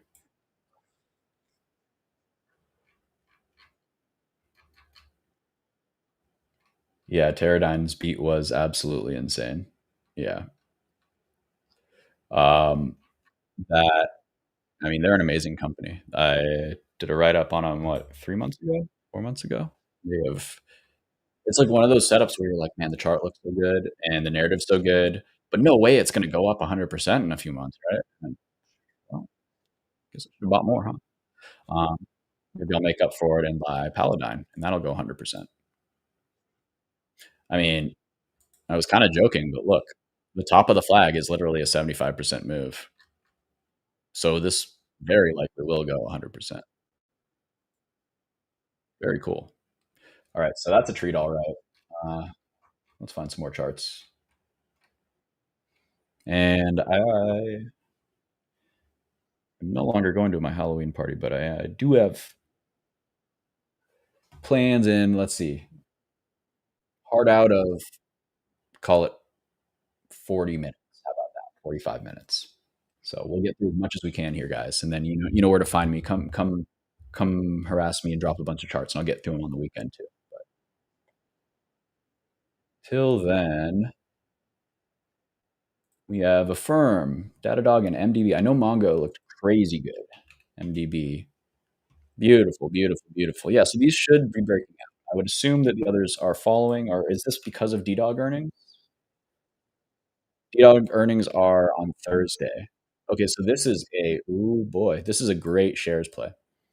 Tyler, you are putting out some heat. Why is everything you're bringing to the table something that I'm sticking on the focus list here? So this looks like an amazing shares play. I know my friend is a great trader, Exotic Seal, if anybody knows him. Really good friend. He is all about Datadog shares. This company is amazing.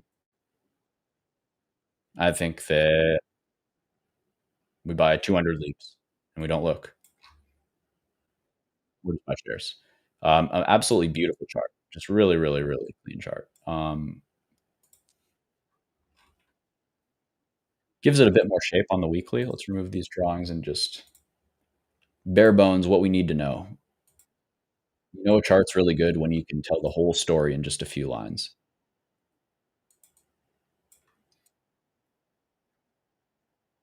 It's good. And then there's kind of the top of the shelf. And this is the next big high volume point. Through here, should really surge. And what we do is we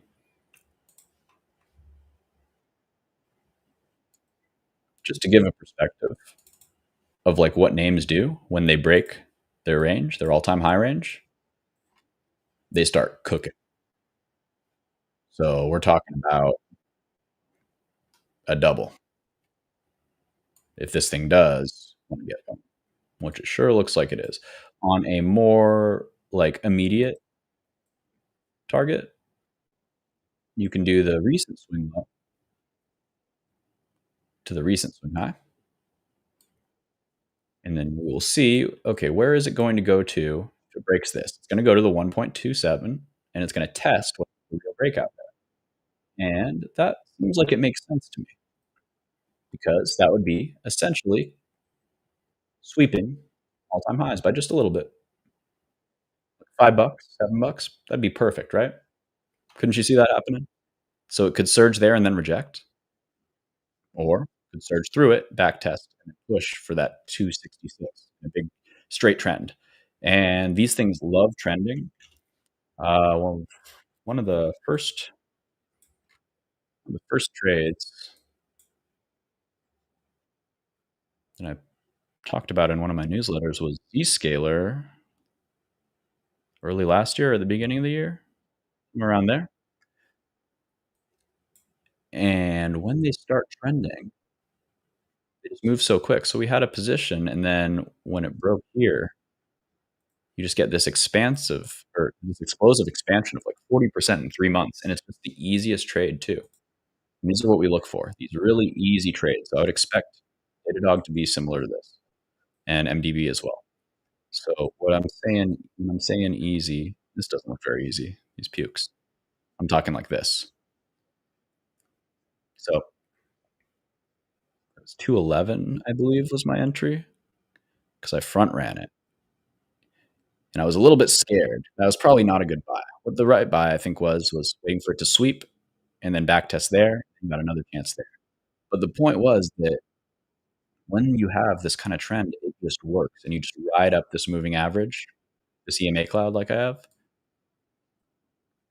And I remember this was the only day where I even for a second was like, is this sketchy? And I was like, oh, it's only sketchy because it's earnings.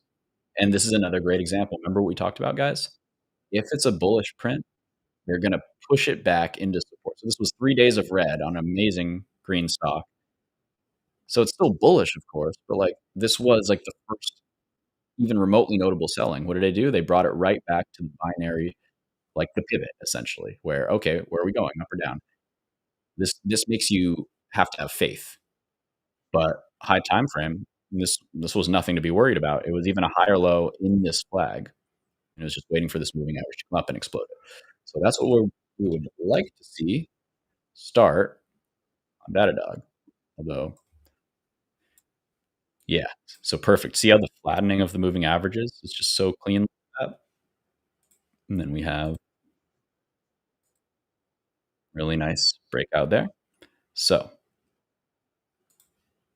we can draw this as our back test line. That was resistance, flip to support. We get it once more, we long that. 160. That's the long. Oh no, I'm out of alerts. I think I have like 50 on open. It's on SoFi.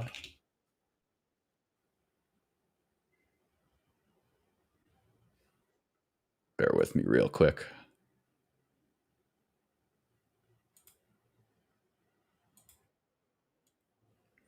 Definitely use your alerts, guys, if you're on TradingView. Super, super useful. All right, that'll buy me some time. So 160 on DDog, I'm getting involved. That looks really clean.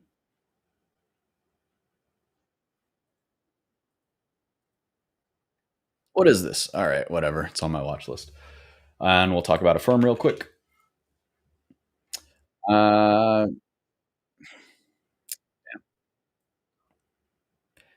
all right. Yeah. Trading back into support. Could be double bottoming off support, off the weekly trigger. I can't not like it, but I can't buy it yet just because I don't have high conviction in it. If this was a name that I really did like and I was waiting for a spot, this would be enough, I think. A double bottom, a higher low off of this key zone. I'm just not convinced because I don't think they're a super high quality name. I also don't think that matters though, in this environment. So this one's a trick or a treat. I'm not sure. This is the first potential trick. All right, this one's a trick. We're calling this one a trick. Here's why. It's a trick because either I buy it and it goes down, or I don't buy it and it goes up. So I think either way, it's a trick. It's ambiguous. This is a hard consolidation to read. Weird chart.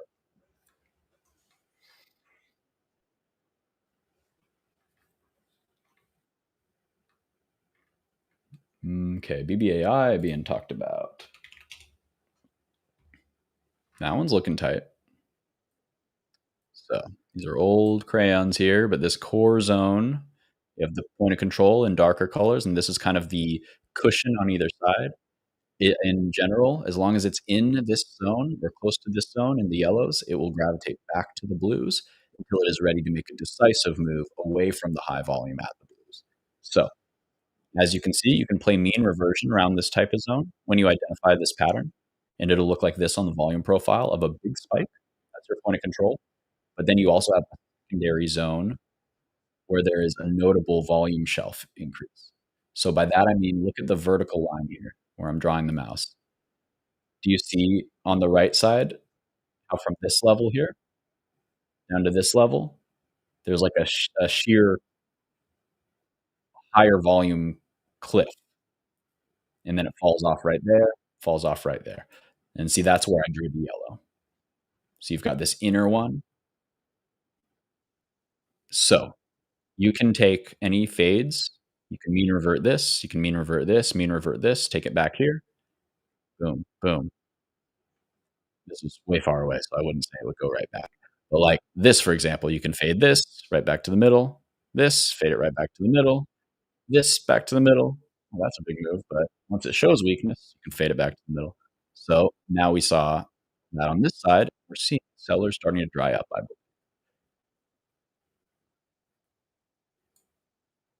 something like that maybe. So what we were watching for on BBAI is a reclaim of this confluence of supports now flipped resistance.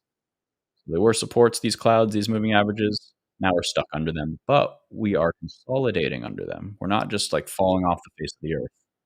Um, I think I'm cautiously still bullish on this one. This was a gnarly, like fake breakout, but really we can probably consider it more of a deep breakout back test because it did hold this intermediate swing line for pushing higher, held it once and is now holding it twice. So it seems like it's reforming support here, right under the point of control. And that is what we want to see. So this one's still valid. If you like it, you can wait for a break. There's two ways you can play it. You can cheat. You can wait for it stays red on Monday a little bit, and you can say, all right, as long as it doesn't lose this day's low, I'm going to just get involved when I see it kind of turning around because you know you're buying at a big discount if the idea works out. And then when it comes up to the real test here, $7 to 710, 718. So point of controls there, the moving averages are there. This is where it really matters and where we'll really see if it's bullish or not. So if you find a little place where it's turning around somewhere around here, 675, you can do that and then either size down into this level if you're scalping, or just play it cool, hope it pops and back test, and then you can add in more. That's how I would play a setup like this. Essentially, we need this zone to flip. And while we're looking at BBAI, we got to look at SOUN. This one looks a little cleaner to me. Did not like this rising wedge that I drew. It did break down out of that. And then we had this uptrend line, and this acted as resistance. So it's not acting super, super clean, but I think it's okay. So what I'm going to look for is a few things. Basically, I just need this response to keep holding. So this blue cloud drifting up, coming into the same kind of core point of control here. We've got a rising 50-day moving average. And this is kind of pinching between these falling shorter terms. So for me, this one probably needs to chop it out a little bit. But in general, I think what we're seeing is that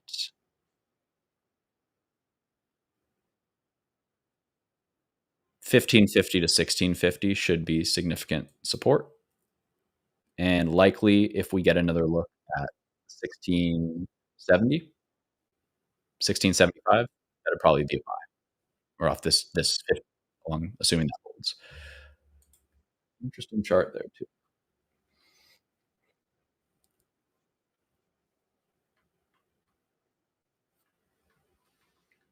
All right, I was half an hour behind. Now I'm 14 minutes behind on comments, so we're catching up slowly. But RKR, RBKR, never even heard of some of these. It's because it doesn't exist. Or KBR maybe, no idea. Oh, rubric, RBRK. This line did not work. This chart's weird. I gotta respect more when a chart does something like this. So that's a toxic trait of mine. If there's a really nice base like this one was creating, I'm so willing to give it a second chance. Like, for example, it did this, and then it caught, and I was like, "Oh, yeah, totally fine. I told you it was right to be bullish." Oh, fire, I told you it was right to be bullish. I think this was kind of a warning sign of this. Just show sellers, "Well, pull the trigger. Probably it's not ready yet." So, back tested the point of control and just rejected. This is ugly in my book, but we are starting to be where we look for, constructive price action and basically a reaccumulation to occur. In general, this is still a flag,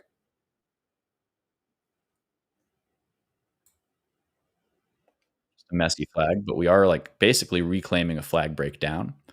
You could say it's a higher or a lower low, but you could also say it's just a sweep out, stop run of the, previous dump. Um, the big thing here is this 50% fib. Held it last time, and now we're attempting to reclaim. So you could buy this, like, on a break of yesterday's high and then just stop under the low of the day, and it shouldn't turn around, I don't think. I don't think it has any more business back here under the discount of the range,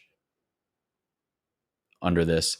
So that's something you could consider. I don't know the probability of that not getting stopped out, but that's how I would frame it, because if it loses that, then it could go down here at least and probably much lower. There's a gap down here that I think could fill. Weird chart on Rubric. XYZ, that's pretty. This is, like, the biggest FU stock ever, though. I've lost money on Square, like, 8 times. So, it just never sticks the move. Feels like it never sticks the move. This is very compelling, though. High volume here, it's acting right. It's flattening out moving averages, and it's basing extensively. The weekly is gonna look even better. That's beautiful. That curl up on the bodies, you really like to see that. Yeah, alright, fine, on the focus list. Too many stocks on the focus list.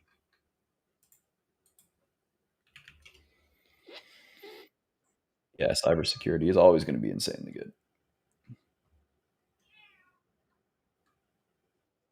Alright, I gotta pay the cat tax. Give me 1 sec.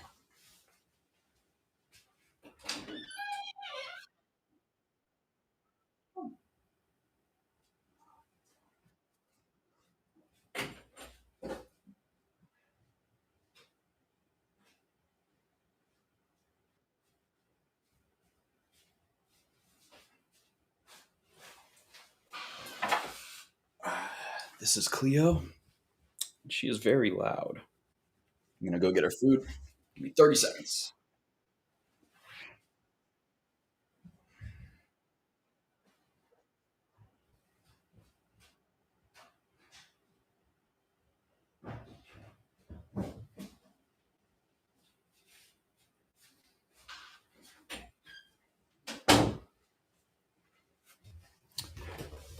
Okay.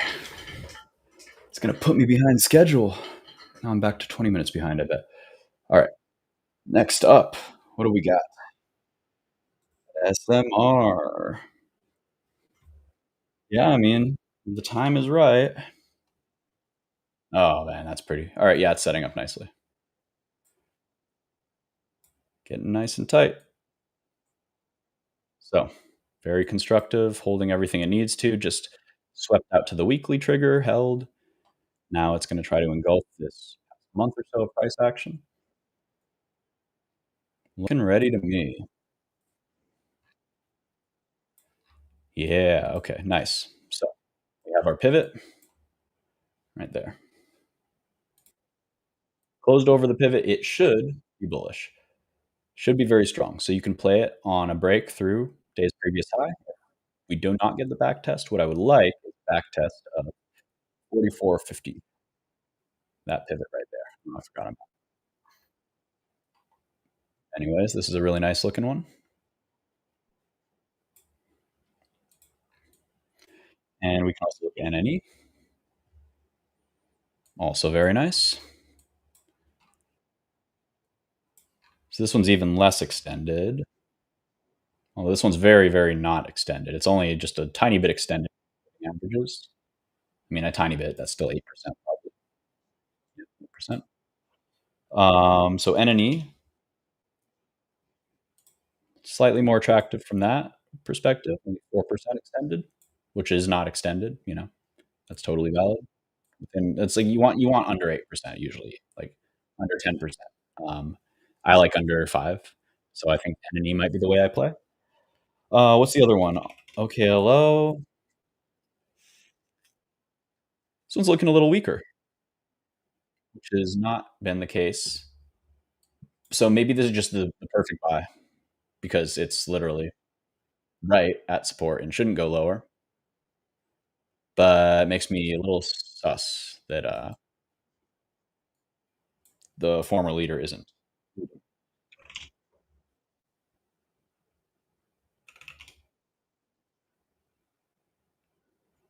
think I like NNE, then SMR, then OKLO, and I got to look at other names in the space.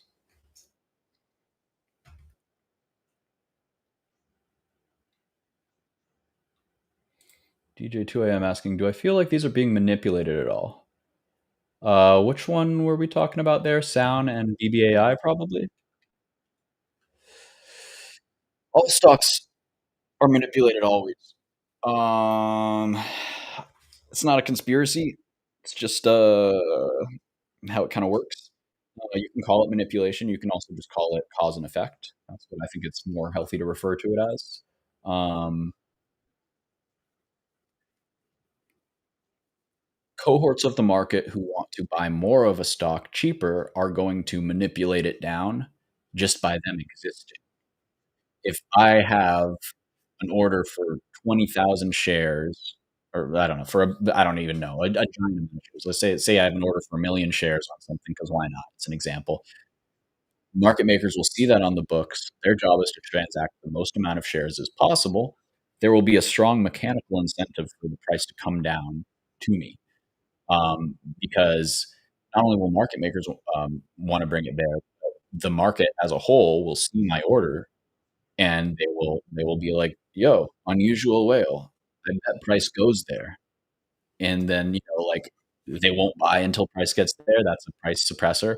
They will sell until price gets down there. That's a price suppressor. So, is it manipulation, or is it just a complex system that is responding to a big signal?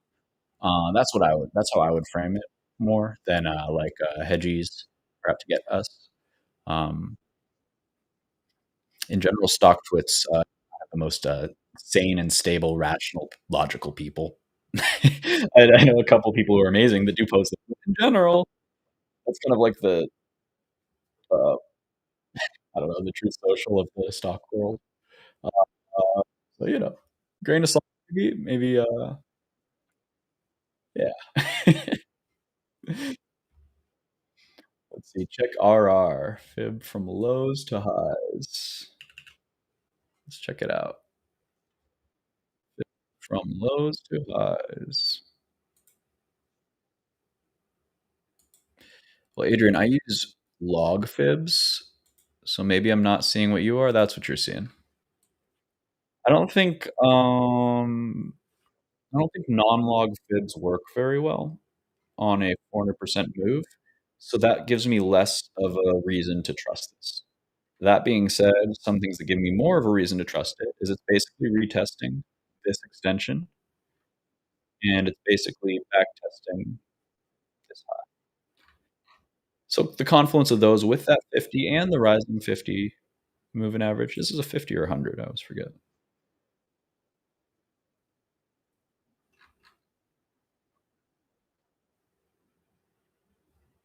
It's a 50. Okay. I'm not convinced. I'm just not convinced. You might be sniping here. But for me, I think since I'm not convinced, it would need to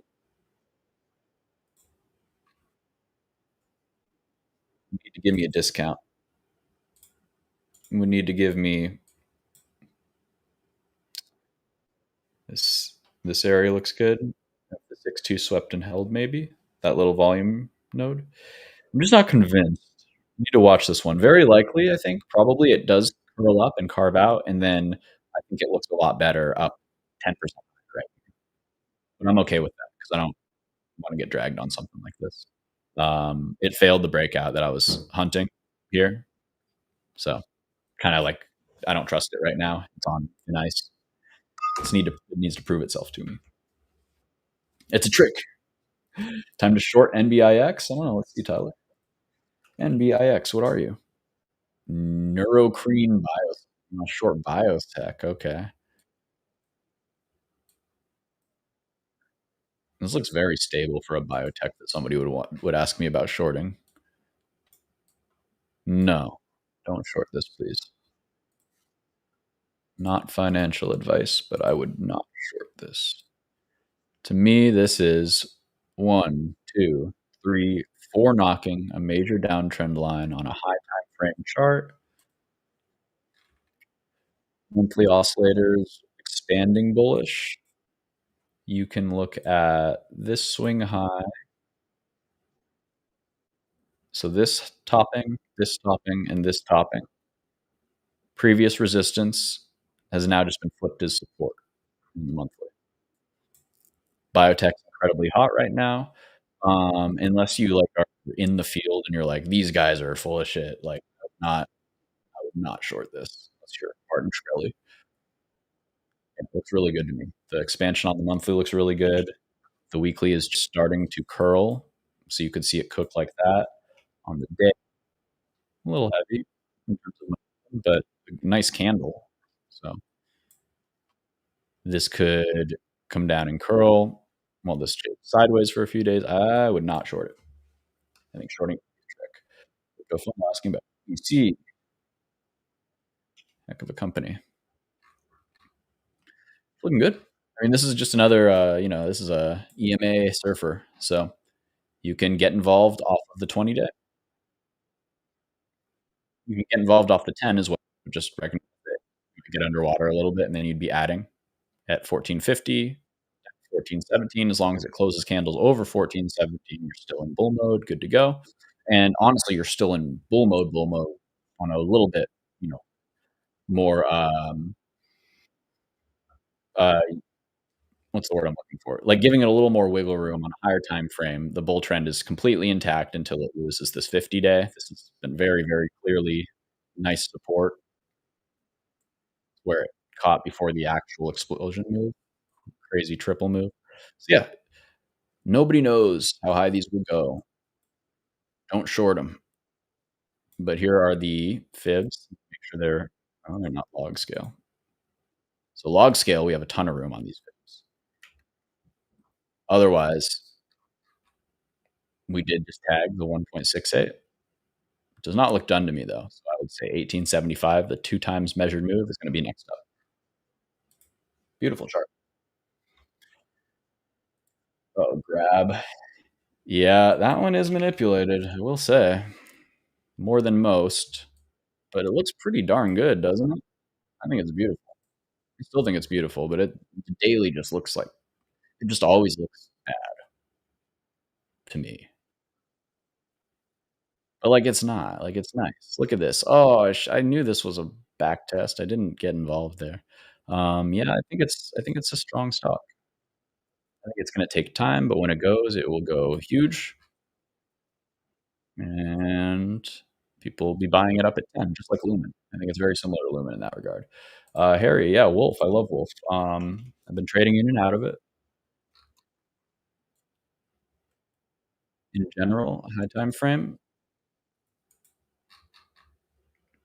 and we did just hit a target for me. So it tagged the top of this, what do you call it? Tagged the top of this channel pretty dang cleanly, I must say, right there. That has confluence with the, 78 fib there. So this is the stop run fib. So of this range, if we were to, God forbid, go into a bearish move, this would be the area where they would reach up to sweep all of the bearish stops out. So you usually see some pullback here. You also have the 2 times measured move of this immediate range at 1816, very close. And so there's kind of a zone here where it might take some time. I'm still incredibly bullish long term. I just think it needs to wiggle out and maybe wiggle down just a little bit. But no doubt in my mind that long term, this thing is mu much, much higher. 10 bag, because they haven't moved like a lot of these IREN types. So that's like we're like here, I think. This is actually a perfect example. So IREN compared to Wolf, I think that if this was Wolf's chart, we would be right here. Pushing up into the top of a channel. We just had a crazy explosive move. It probably needs to cool off a little.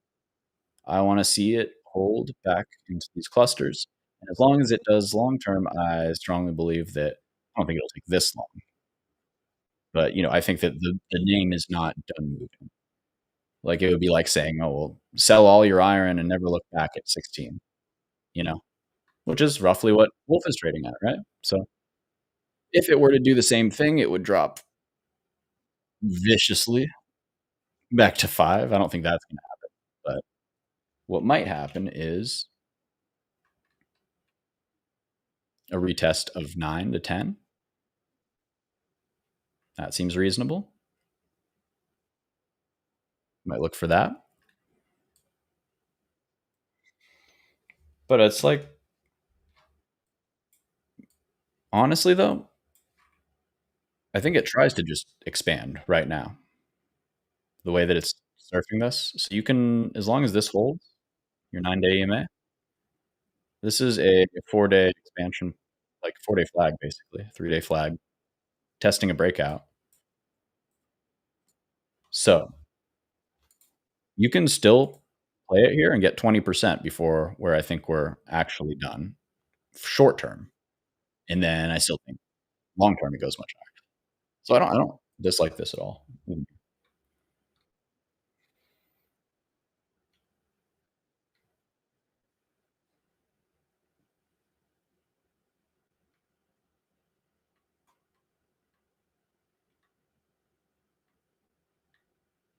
Yeah, thanks for joining, Maricus, if you're still here. Appreciate seeing new people in here. And yeah, we'll be wrapping up pretty soon. So don't worry, guys. I won't keep you. You guys go out and do fun stuff for Halloween. Do something fun. Um, Wing is back at April lows. Wing is a name I haven't heard in a long time. Wingstop.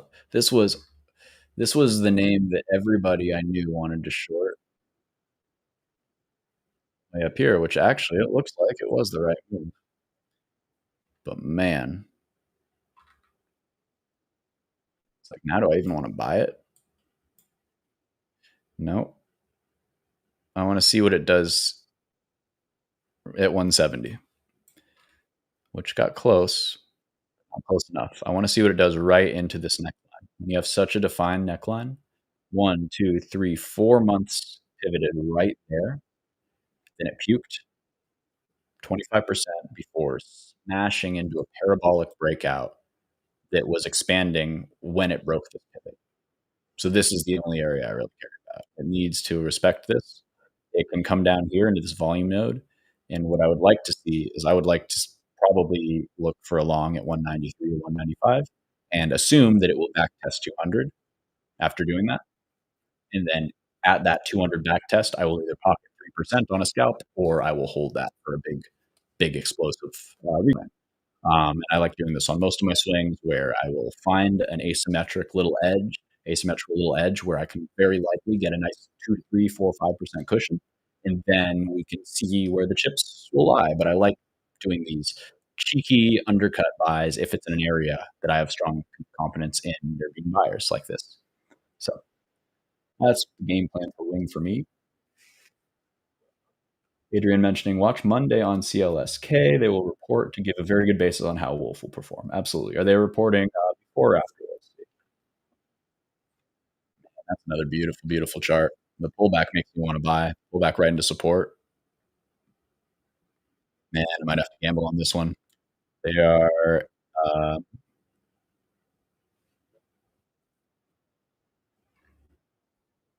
well, their earnings isn't for quite a while. Yeah, mid-December, unless I have the date wrong there.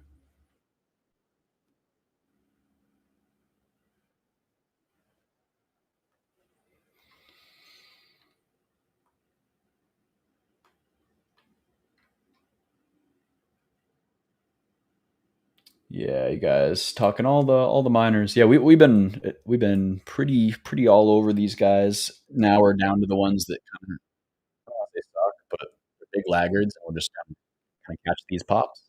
So, Mara, though, the flow just keeps coming in. Some degenerate crypto bros are just buying calls hand over fist, like far out of the money, 40% calls, expecting this thing to do what all the others have. If it's going to, this would be a good time. On Tuesday, you have earnings. It just gave you a deep discount here if you wanted to get involved, and you've got this downtrend line that it's backtesting as well. Just something to consider. But it's a dog compared to all the other ones. There's a reason why IREN 5X has been trading sideways for 8 years, whatever. Feels like 8 years. So, I would personally like the intermediary ones that are starting to not suck a ton, like CLSK. This one had relatively good fundamentals for a miner until they diluted heavily here. 17, now we're back. We reclaimed and back tested the dilution level. Top of the big volume shelf. This is the one I like. This is the one I like right here, right now. The last one I liked like this was DXDG, I believe. GD GDXG. One of you, please help me. I know one of you knows this. Oh my god, I'll find it. It was I'd never heard of them. The chart looked amazing. DGXX. Yeah, this is the one that I thought looked really good. Um, Puking every time I look at it because I said it looked really good at 3. Yeah, 3. That was literally a double. So when these move, they just surge. It's crazy. So if CLSK can do the same thing, that would be pretty sick. Because look, this one is long base. That doesn't help. I wanted to show you guys the volume base. Come on. Yeah,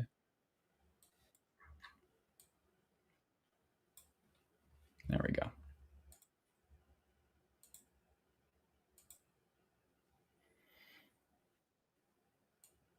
There it is.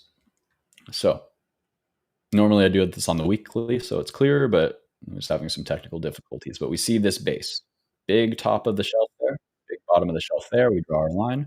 We can see how point of interest, point of interest, point of interest, point of interest. See how like this is a very actionable zone. When it broke it, it gapped up 30% and gave back the whole 30% move, and that was the back test of the breakout before the 100% move in like 5-10 days. So when these work, they just work. And this is an example of what price does after it breaks a long stage 1 base like this. So CLSK,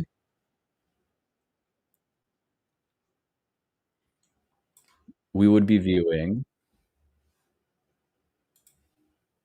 all of, actually,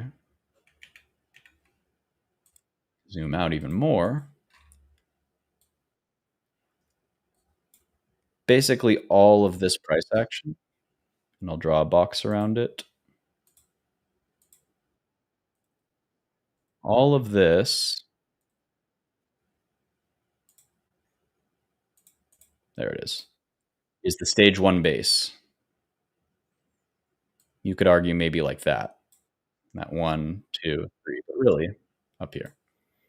So if it is done doing what it needs to down here, which it looks like it is, tag the bottom of the pennant, we broke this flag, we back tested this horizontal level, and now we have nice volume trying to push us higher.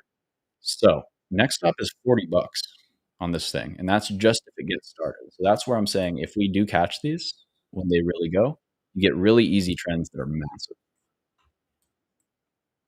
I would rather do that than Mara could take 8 years to get that move. I just care about the ones that are actually back testing the shelf and pushing higher. So this one's just stuck, just pinned to the shelf. You can draw that shelf here. It's very, very defined. But this also makes the setups easy, right? Because we know when this is ready, it'll break this zone, and we'll have our alert set, and we'll take that trade. There's no need to rush whenever it breaks 22 or so. All right. So I'm getting close to my hard out here, so I'm going to power go through these charts, and if there's anything else, let's see, I will address it, and yeah, let me know if I'm missing anything here important. Adrian mentioning that Mara is a pure miner. He prefers the data centers. The data centers are definitely, yeah, definitely where the money's at. Oh, it's TIFR. I haven't heard that one in a while. Just 'cause I haven't been, oh man, it's still going. Okay, yeah, it's been flagging for a couple weeks. We can also watch this one for a potential dip buy continuation. Adrian, you can look for the gap to fill here, and it gives you a confluence right into under 18 in that 20-day moving average. You also have the nice little low volume shelf in there, low volume node at 1816. So I like this. I like Coro wants BMNR. Ethereum names and treasury names have not been operative lately. I don't think they are done. Don't think they're done. I think they're just messing with people. I think what's really important is that this is the level of support that matters, and it's still rising. It's going to take some time. Pretty straightforward to me. I can't be super bullish until it flips 53.70, 54-ish. This high volume, the point of control. Till then, I would say the playbook is to wait for it to find buyers on either or find to play mean reversion back to this point of control every time it is under it and finding buyers. So it might be finding buyers. I would prefer to see one more push down a little deeper, maybe to 42, 40-ish. But that might be greedy. This might be all we get, and you could take it to 55 or 53, let's call it, and see what it does there. If it surges through and back tests, you can get back involved and look for 65 plus. Someday this will be much higher. That could take quite a while, and it could go down significantly first. Because remember, that's what happens with a lot of these. Just because Tom Lee is doing it doesn't mean the market has to care. Right now, they still care, but just put it on your radar. Ironically, this treasury is one that I'm now entering. I just got long this one at I started a position at 145 on this day. It did not work, and I added at 125. That was my big level. So it was 1 quarter here, half here, and I still have 25% left to add when it starts acting how it should, which it is, but I wanna see confirmation. So probably that'll look like a surge through this base and a back test of 150 or so. Then I will average very slightly up. And targets are sweeping this high at 180. Got the daily trigger coming down for confluence next week, right at that 180. After that, we shoot for the 2. And very likely, if we break the 180, we surge up to 3. The potential is there for a very, very big move to sweep this area up at 13, but I would be more than happy with a double here. That's my Tyler Snow looks good. I was just looking at it. It's a megaphone breakout on top of a flag break. Hard for me to buy it here, but I like it. I think it goes higher. I mentioned Snow at 230. Calls on at 230 a couple months ago, and it gapped up, and I didn't chase it, and it never looked back. That one's kind of tilting. Um, where is it going? I think it's going right here. And these imbalances need to be cleaned up. That's 176 to 178. That is going to be the zone to watch if you're long this thing. You need to have new buyers overcome the sellers that will be there. And oh wow, we are there, and we closed above it, so never mind. Next up, they're gonna go for this pivot. Yeah, this volume shelf, this pivot. So 300. Yeah, looks good to 300. Like high time frame. You can buy dips like maybe they give you 270.50 or 267.50. It might just run. I don't know.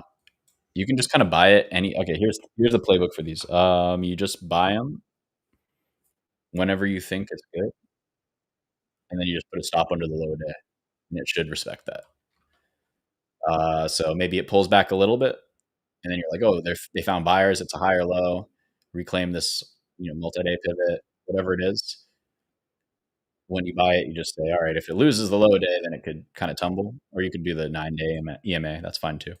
Uh, that way you can get involved in this chart that does look good, but you don't have to worry about saying, all right, I'm going to buy 90-day 90-day money contracts and then not look for a month. And then 2 days later, it gaps down and your stuff's down like 30% or whatever. And it's just dead money for a couple months or something. That's a lot sketchier. If it works, it should explode.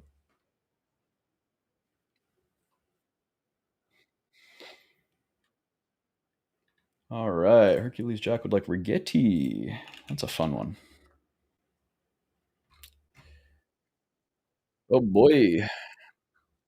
Doesn't look done to me. I have some friends who are shorting these, and I think they're going to get messed up. So if next week we get a retest of this pivot, we can look to get involved. So there's the big pivot. We'll do that, the purple point of control color.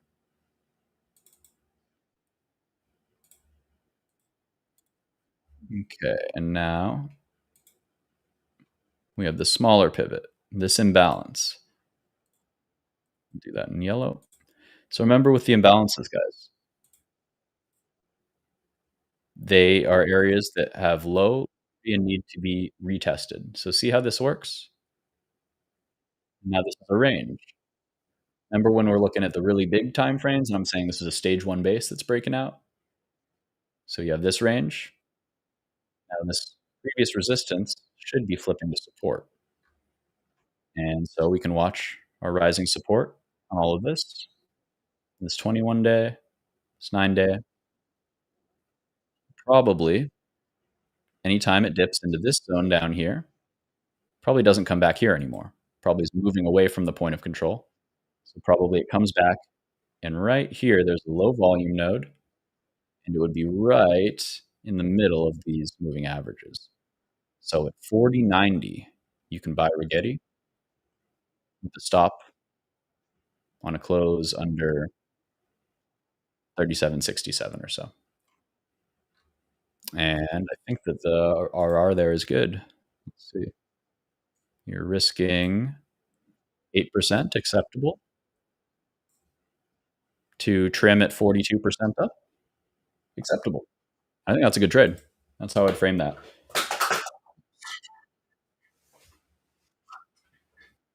Stuff.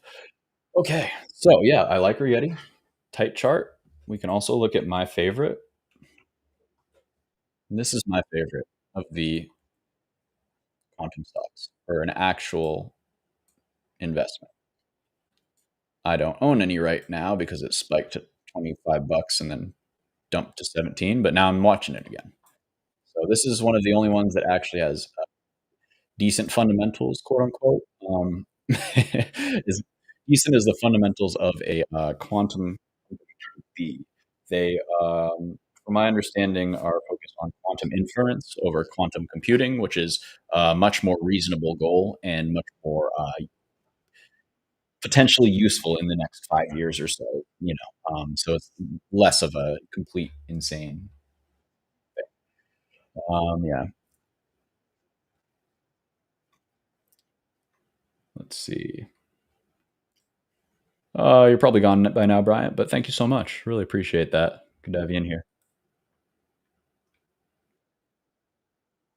All right, we'll check Ethereum, and I think that's gonna be where I wrap up because it is, yeah, just getting into the hour mark here.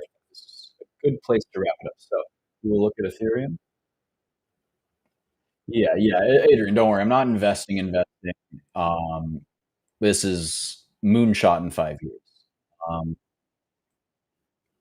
oh, we can talk more about this company later. It's interesting, but,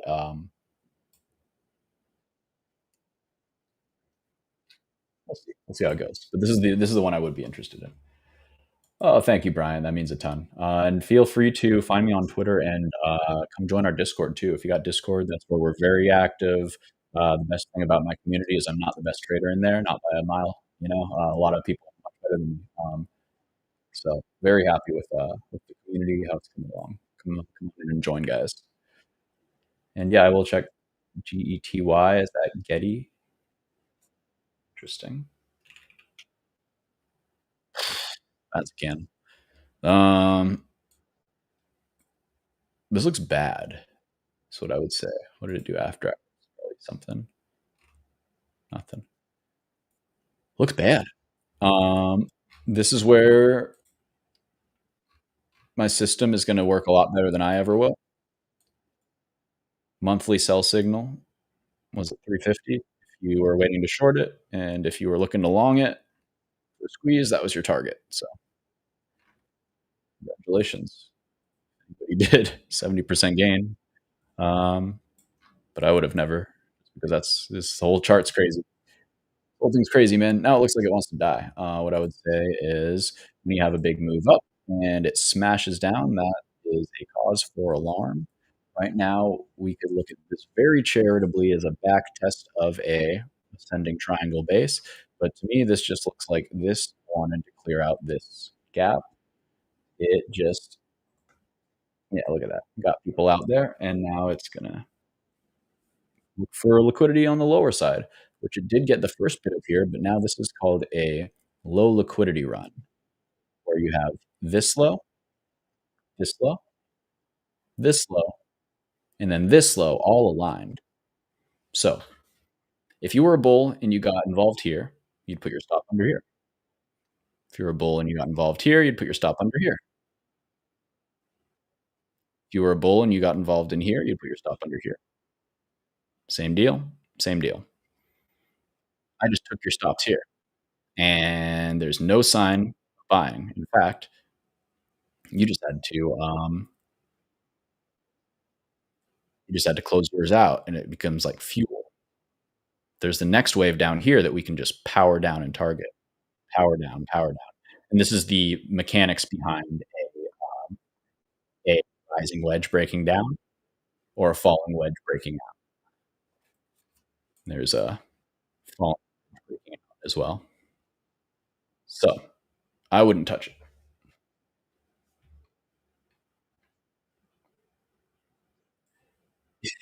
Oh, I'm sorry, man. I didn't know you were in. Like, what do I do with that? That's exactly what I would say if I looked at this thing, man, to be completely honest. What do I do with that? So if you really wanna see is this point of control, since you're in it, I'll give you how I would handle it. You got this big volume shelf here. Let's draw this out. Big volume shelf there, and then we're also going to clone this, and now I'm going to change this to the point of control. There we go, and now we're gonna do this.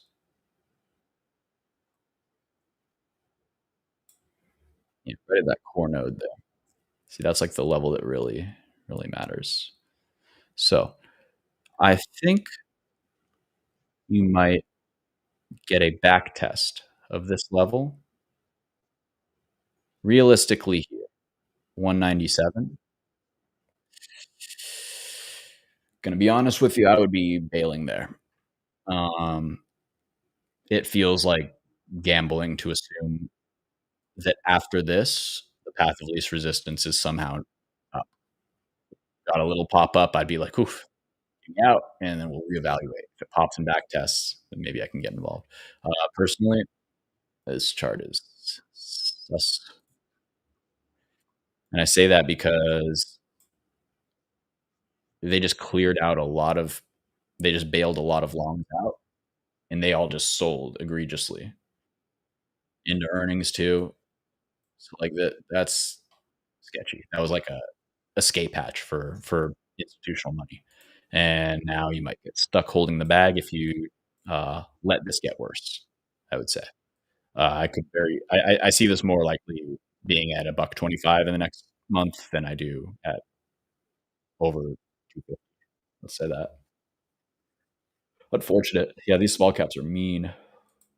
So I try not to trade them as much, but I also say that having a substantial position in ASST right now. So, it could be me crying next week, brother. I'll say that. Out money Monday if it doesn't spike up random in the pre-market. I would agree with that. I would agree with that. Ethereum, absolutely. Oh, the deadest money ever. I hope this I hope this Elliot wave count is right. I don't know if it is. I'll be honest, this feels bearish. Let me show you guys something.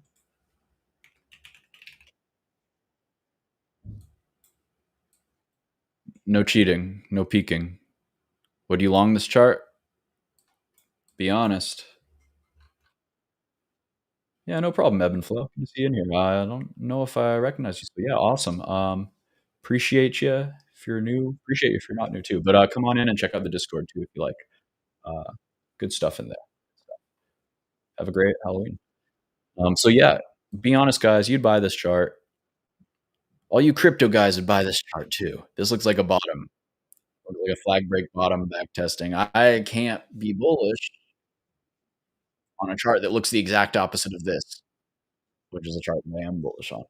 So I'm gonna be honest, I am a little bit bearish on crypto. Not crazy bearish, but I just don't think it's ready to go, and I think that the next move is probably more likely to be a sweepy flush down than anything else.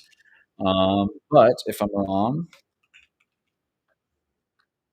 wrong, then we will see a failed auction down, which in theory this could have been, but it found it's so close to support, but it looks so bearish. I think what I would like to see,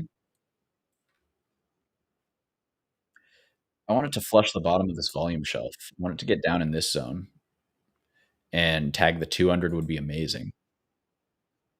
I think maybe it would be in my best interest to just stop watching crypto and just set an alert for the 200 day. And whenever it finally gets down there, whether it's in a month or a year, I think that's where I want to buy because this is just stuck in the middle of a range. It's like it is holding this key zone. It is a key zone.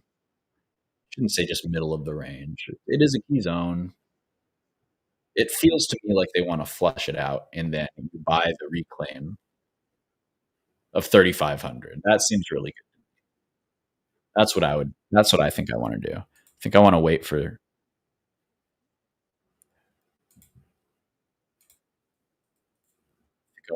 this.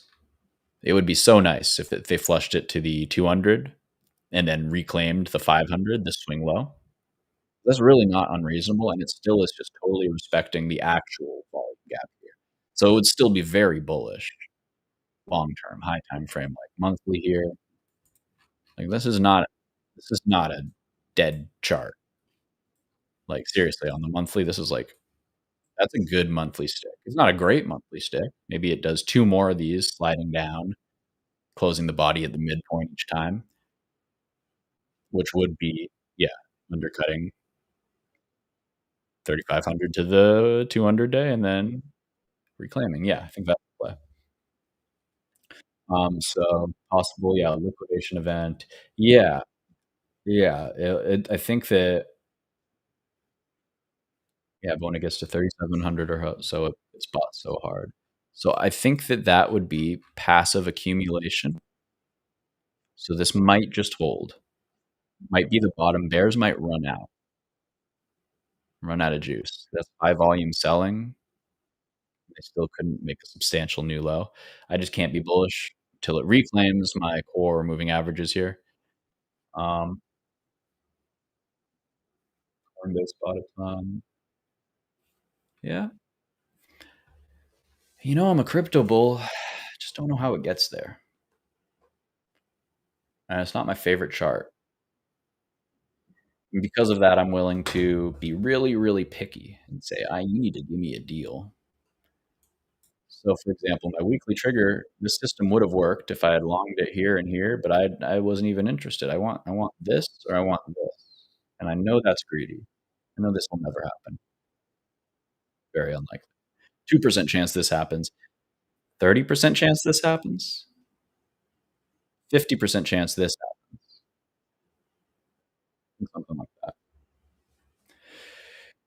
Yeah, yeah, I'm with you. I'm with you on Beamer, BMNR.